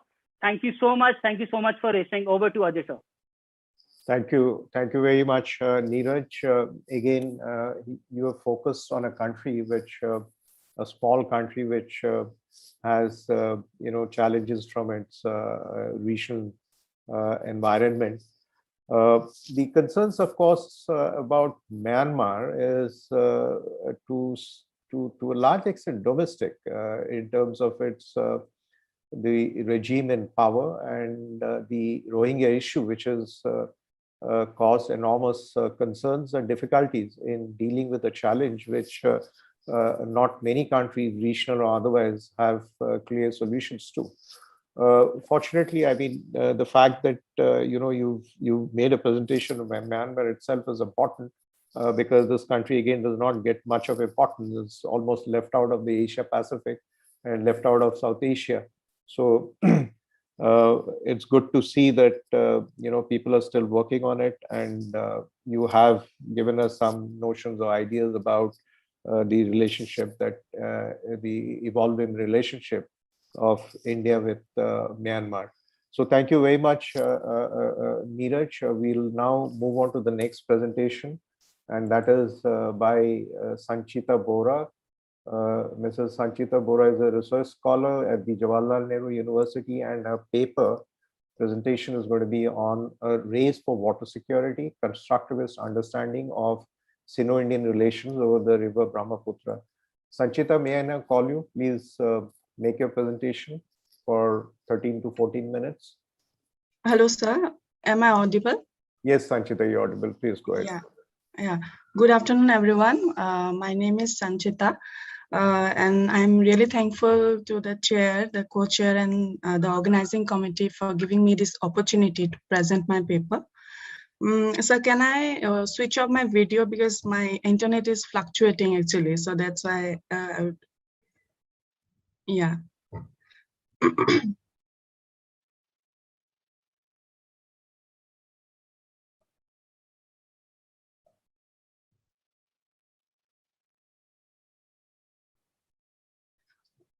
So can I request the other participant to stop the sharing of screen so that I can share my screen? Someone is sharing it. Ma'am, now you can share, ma'am, please.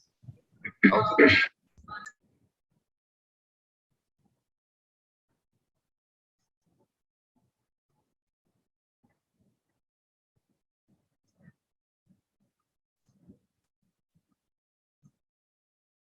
So my presentation is on a race for water security, constructivist understanding of Sino-India relation over the river Brahmaputra. In the introduction, I would like to say that the race to become a great power in Asia. Sanchita, one sec. You'll have to put it in a presentation mode because your screen is going out of the our screens. So okay. Just let.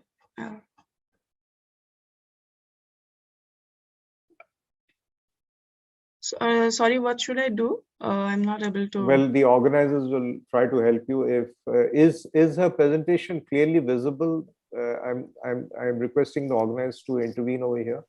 Yes, sir. Yes, sir. Sanchita madam, Okay. please press F5. Is it visible? Yes, ma'am. Yes, it is. It is visible, but you have to bring it to the screen properly. Ma'am, click on slideshow mode, ma'am. Okay. Now, is it visible? Yes, ma'am. It's okay. Now. Okay. Okay. Fine. Yeah. The introduction is the race to become a great power in Asia is not only confined to controlling crucial waterways in South China Sea, but also to control Asia's freshwater. However, there are various impediments like involving population explosion, rapid urbanization, industrialization, and environmental degradation. And this leads to various international disputes over water. Such a dispute is over Brahmaputra River, which has become a point of friction between India and China's relationship. It is also anticipated that it is a political weapon of China sufficing its water security by controlling the river water. The main objective of my paper is to comprehend the strategic relation of China and India in the context of the Brahmaputra River through the international theory of constructivism. The main argument of this research is to emphasize how the dispute over the river water has been historically, politically, and economically constructed that redefines the strategies of international security agendas, threatening the international relations between nations. So my first section will delineate how water has become the main catalyst of various disputes. The second will try to analyze how Brahmaputra River has become a source of major contention between India-China relation. Third, how India and China's concern over the river Brahmaputra forms an important segment to delineate the conflict that forms the third section. And my fourth section will try to exhibit some of the resolutions, possible resolutions which can be replicated for various disputes of the world. So why water disputes actually occur? Disputes are over resources arises due to competing demands over its uses, and its use spreads over local, regional, provincial, national, and international. International water disputes have become increasingly perceptible and interweaved with domestic requirements and utilities. In the recent world, the use of shared water by one country might have serious repercussions on the other sharing the same water course, whether it is ground or surface water. Historical evidences shows that water was used as a tool by the military to fight wars, whereas the current scenario has transformed into water being the main constituent of the war. If I take constructivist understanding to understand the Brahmaputra issue, actually constructivist mainly not only focuses on economic and material aspects of constructing a dispute, but it also highlights on how historical, social, political, and ideational factors construct a particular issue. Here I have taken only three aspects, which is the historical factors, like it portrays a sense of pessimism when we take the historical factor of India-China relation since history, because both the countries are involved in post-independence conflicts. For example, the Sino-India War of 1962, the 1967 Chola incident, the Sino-Indian skirmishes of 1987, which have developed a sense of mistrust over the years. From a political standpoint, the analysts have claimed that China has used the Brahmaputra issue as a political weapon against India. If China limits its water flow from the river in the upper stream, there will be an adverse effect in the lower riparian states, mainly which will adversely affect the agriculture and the industrial activities. When the key to discharge water remains in the hands of China, it nurtures a political and economic pressures that changes the power dynamics between nations. In all probability, China would interfere in the dry season and discharges in the wet season. That would put pressure on the Indian government, resulting in India's continuity at the mercy of China. Economic factors always play a significant role in every dispute. In the Brahmaputra River dispute, there is an increasing demand for water resources and energy for both India and China. China's commencement of major plans like West-East Electricity Transfer Project, the Western China Development Strategy, foresees that People's Republic of China posturing Tibet as a major trading hub in the Himalayan region. Now, China's strategic interest in the river Brahmaputra. China has campaigned for opening up the West for extraction of Tibet's natural resources and fuel up the economic ladder of Eastern China and transforming the otherwise backward Tibet forward. Tibet's autonomous region's unexplored water resources has become the main objective of China that would promote economic integrity and stability. It is in this context that China's ambition of becoming hydro-hegemon would be studied. China has continuously stressed building hydropower plants in the western region of the Tibetan hinterland. China has claimed that these projects are run-over river projects, and China has taken full consideration of the consequences downstream. In the Great Band or on the river Brahmaputra or Yarlung Changpo, which is known in Tibet, China has initiated a proposed water diversion plan known as the Great Western Road. But China has openly rejected the possibility of rerouting the river, while experts have been making a blueprint of the proposed plan. The interest of India over the river Brahmaputra. The water of the Brahmaputra River is the lifeline of more than 1 billion people inhabited downstream. If diversion at the Great Band occurs, the environmental conditions of India's northeastern plains will be devastated. India is witnessing a massive water crisis issue. According to the Ministry of Water Resources, the per capita water consumption in the country remains at its lower level of 1545 cubic meters as of 2011 census. Under these circumstances, India majorly depends on the river Brahmaputra.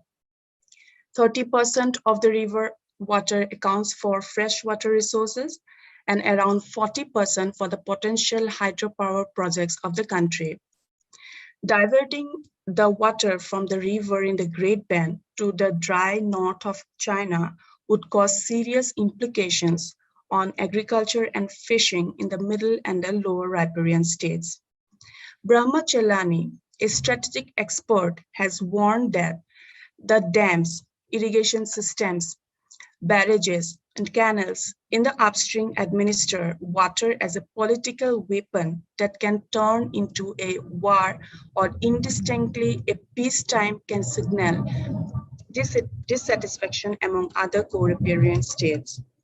Even denial of hydrological data, which India and China share in particular seasons, in a critically important season, can amount to the use of water as a political tool.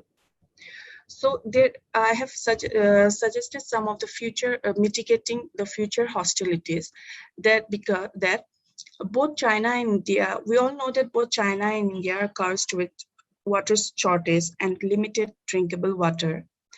The scarcity of water in both countries poses greater challenges to food security.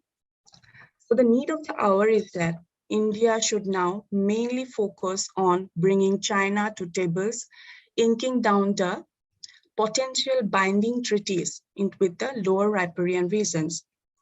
Bangladesh is the most affected country in terms of dam construction by both China and India, because India is also building dams over the Brahmaputra for tapping the water resources for its water security.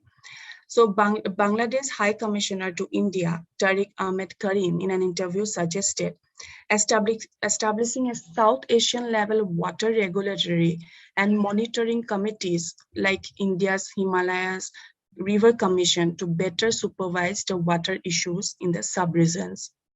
Be it Vietnam for the Mekong River Basin, Thailand and Myanmar from the Salween River Basin, India and Bangladesh from the Brahmaputra River Basin, or other Central Asian countries with whom China share its rivers, India can become the main catalyst in bringing China to sign legal contracts of cooperation with other co-riparian countries.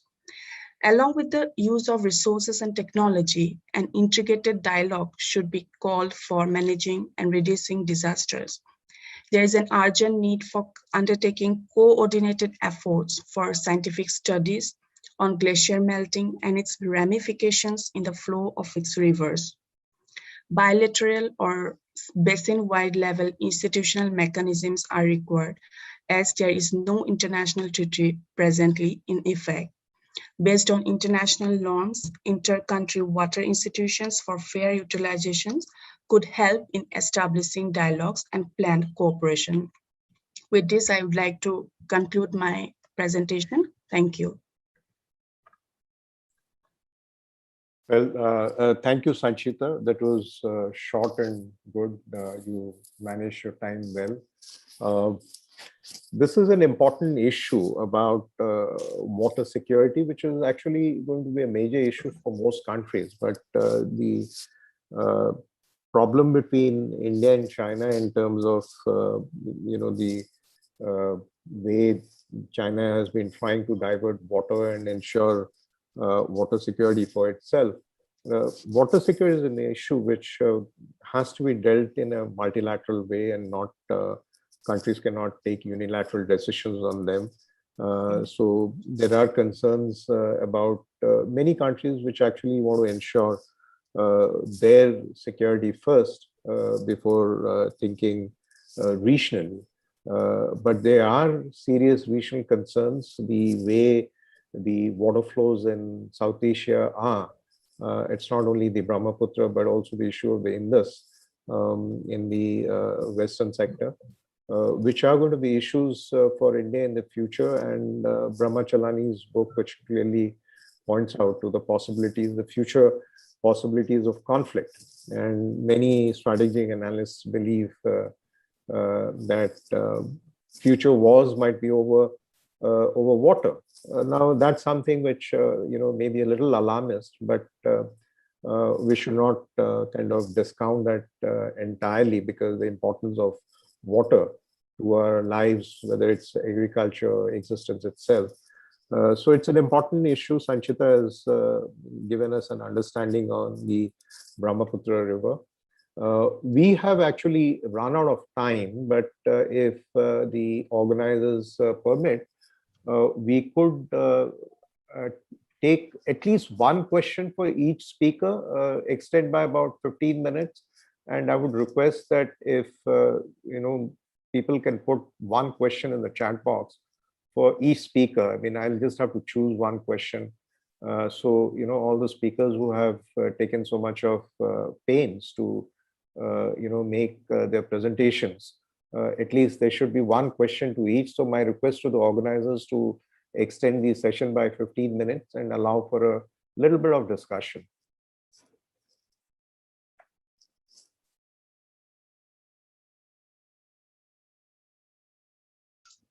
Divya, if you're speaking, please unmute yourself, because we were not able to hear. Yes, sir. Am I audible? Yes, go ahead. Yes, sir. So we can extend another 10 minutes to have the question and answer session. So in the chat box, as of now, there is no question. So I would request the students and the other participants to post their questions in the chat box, so that we can have it one by one. In the meantime, while people might be wanting to put the questions, or even you can raise your hand also to ask a question. In the meantime, I'll just like to invite Dr. Gulati to make some observations. So, and Dr. Gulati can take up the questions if the questions come after that. Dr. Gulati, would you like to make some observations on the presentations which have just taken place? Yeah, thank you. Thank you so much, Professor Mehra. I have gone through all the presentations very carefully. Of course, in the meantime, I turned my video off due to some official assignments. To encapsulate, I would say that I found all the papers very interesting, and but there is a scope of more research that we can as a research supervisors can observe. Say, for instance, in few papers I find the studies or the areas which they are projecting have already been researched many a times or discussed many a times. So the idea of this paper or presentation should be how our presentation or our research may complement the existing studies. So that is the one thing I think all researchers should keep in mind, that how their present current research can, complement the existing studies. So secondly, there are some challenging issues which we need to address, and those issues are related to the security issues, which I mentioned in my short discussion. I found a bit missing those discussions, but anyways, the presenters, tried their best. They are all budding scholars. They are all, researchers working in the universities, campuses, where there is a, environment of debate, where there is an environment of learning. So it's a learning process for them also. So I must congratulate for those nice presentations, one. And two, I wish all the best for their future endeavors. And a few comments that I made, I think, are enough from my side. Thank you, Professor Ajay. But thanks, Dr. Gulati. If are there any questions? Anyone wants to raise any questions? I can see one question which has come by Akshun saying, I have a question for Anshu Kumari too. How do you think Russia and India relations can be affected by Russia and China growing relations? Anshu, you want to take up that question? The question is fairly simple. How is the Russia-India relations affected by the Russia-China increasing or growing relations between Russia and China? If you're able to hear me, Anshu, it's a very simple question. How do you think Russia and India relations are affected by the Russia and China growing relations?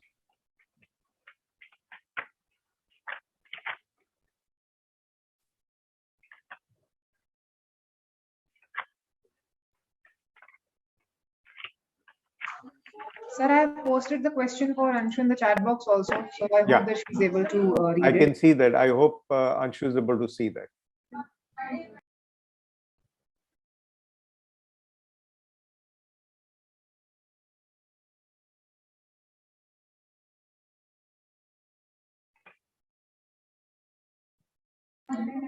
Anshu, are you going to answer this question or shall we proceed? Okay, so sir, she has mentioned that she'll take 2 minutes to write the answer for that question in the chat box. Okay, if there are no questions, let me raise one or two questions for the the panelists, because it will be unfair to not ask any questions of the panelists. We still have about 5-6 minutes, and let me ask Abhigyan one question. That Abhigyan, in your understanding, what is the transformation in the India-Japan relationship here? I mean, if I broaden the issue a little bit with the increasing power, I mean, it's a larger question for India that the relationship that India had with Japan and Australia during the Cold War period and subsequent to that, and particularly after India tested nuclear weapons. It was not a very good relationship, in the sense that both Japan and Australia have serious concerns about non-proliferation, and India has been their target of non-proliferation concerns. And yet what we find today is that India, Japan, Australia are together in an enterprise which kind of whatever might be the discourse is in some senses kind of containing the rising influence of China, the growing power of China. So in some senses, don't you think there is a bit of a problem, in the sense that do you really think the relationship is completely transformed, or we are essentially trying to bypass our what one can call foundational concerns, and those are yet to be addressed, or they're not addressed? So there is obviously, that means that somewhere there is a weak foundation to this relationship. What would be your response to that? So I think that overall, taking into consideration India's paradigmatic shift in its from the era of non-alignment to multi-alignment, India is continuously attempting in its quest towards strategic autonomy at all spheres. And nowadays we are witnessing, if we take into consideration the last Munich Security Conference, where Jaishankar had clearly hinted on Westlessness and the growing significance of plurilateralism with massive political and economic rebalancing as the major elements into consideration. So in the sense of India-Japan relations, I think that, from the year 2000 till 2012-13, we have witnessed more cooperation on the economic and development dimension. Nowadays, it has assumed an increasing security and strategic considerations with the Chinese assertiveness in its growing neighborhood. And I think that the rising significance of AUKUS, we have witnessed how Australia, UK, and US are coming together within this particular triangular arrangement. It might have a lot of repercussions for the India-Japan relationships in the near future. So I think that it's quite it's something that can be thought through. Anshu, are you ready with your answer? Would you like to speak out, or you want to write it? I still haven't understood what is that you're planning to do. Okay, Anshu has written a response, and she's saying China and India are two major emerging countries in South Asia, and India has a historical relationship with Russia, and China is Russia's biggest trading partner and the largest Asian investor in Russia. She's still writing, so let us give her a couple of minutes, but in the interest of time, I might have to bring this session to a close very soon. So Anshu, I think we will have to probably defer this for some other time, and we've already way past our time for this session. So let me just, in conclusion, in a minute or two, just make some observations that the flux that we see today, I mean, in a sense, the papers in this session, though fairly in-depth and articulate in what the presentations made, is also reflective of a general challenge that we as international scholars, international relations or security studies scholars face in terms of the flux that is going on in the strategic dynamics of the region. The clarity is missing. I think everyone is trying to find a feet in terms where the region is headed with the new formations, which almost take us by surprise with new announcements, with recent development that's taken place. Very interestingly, in this session, there was almost no reference to the developments that have taken place in Afghanistan, which have certain repercussions for the emerging world order. It will have linkages, and important to explore those linkages with how they tie up to the questions of the Indo-Pacific or the Quad or the regional power dynamics in the context of East Asia. So I think all of the paper presenters will have to put on the thinking hat to, in some ways, raise this question and see how analytically they can bring out analysis which is more pertinent to the questions of the shifting regional power dynamics in the context of East Asia, or maybe that the idea of East Asia should be expanded to either the Indo-Pacific or include South Asia. So let me compliment all the paper presenters. You've taken time and effort to focus on an area and give us a lot of insights. I have been enriched with my own understanding of many of the issues that you people brought to board in your presentations. Thank you very much, each and every presenter who made the presentation. I also like to thank my co-chair, Dr. Gulati, for making some very, very interesting observations. And finally, I thank the hosts, Amity University, the Amity Institute of International Studies, Professor Raman and Dr. Divya.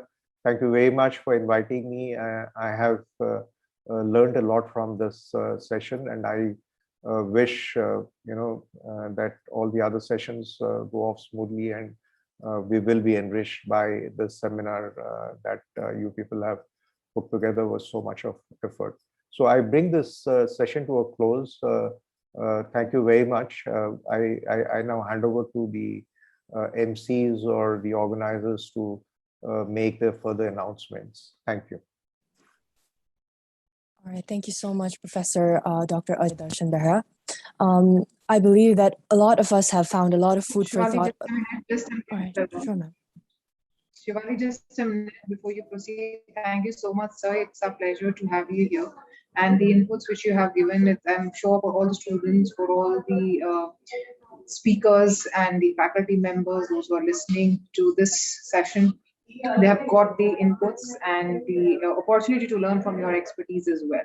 So looking forward to have you, sir, in further endeavors, academic endeavors. Thank you so very much. It's a pleasure to have you in the event. Thank you very much. Yeah, I would also like to extend a warm thanks to Professor Ajay Darshan Behra, sir, and Dr. Varun Gulati, and of course all the speakers for sparing your time and doing the moderation and guiding our students. Thank you so much. Thank you. So we look forward to have more interactions in the near future. Thank you so much. All right, thank you, honorable professors, for extending our thank yous from the side of our department as well.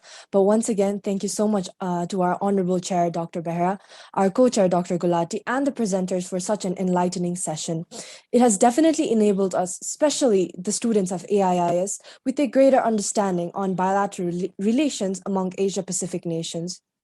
A lot of us have gotten a lot of food for thought. A lot of us will delve into a lot of analysis of everything that has been said today, everything that we've heard. We couldn't be more grateful to have received your precious thoughts and time. Once again, thank you everyone for joining us today. Now, we will move on to the first plenary session of the e-conference, which shall be hosted by Ms. Arlene Norona, right after a short break. Thank you so much for joining us. See you all soon in the plenary session. Right. Thank you. Thank you so much. Thank you. Let's join back at 2:15. So give them a break of 15-20 minutes to have them refresh themselves and have a small snacks. So maybe not lunch.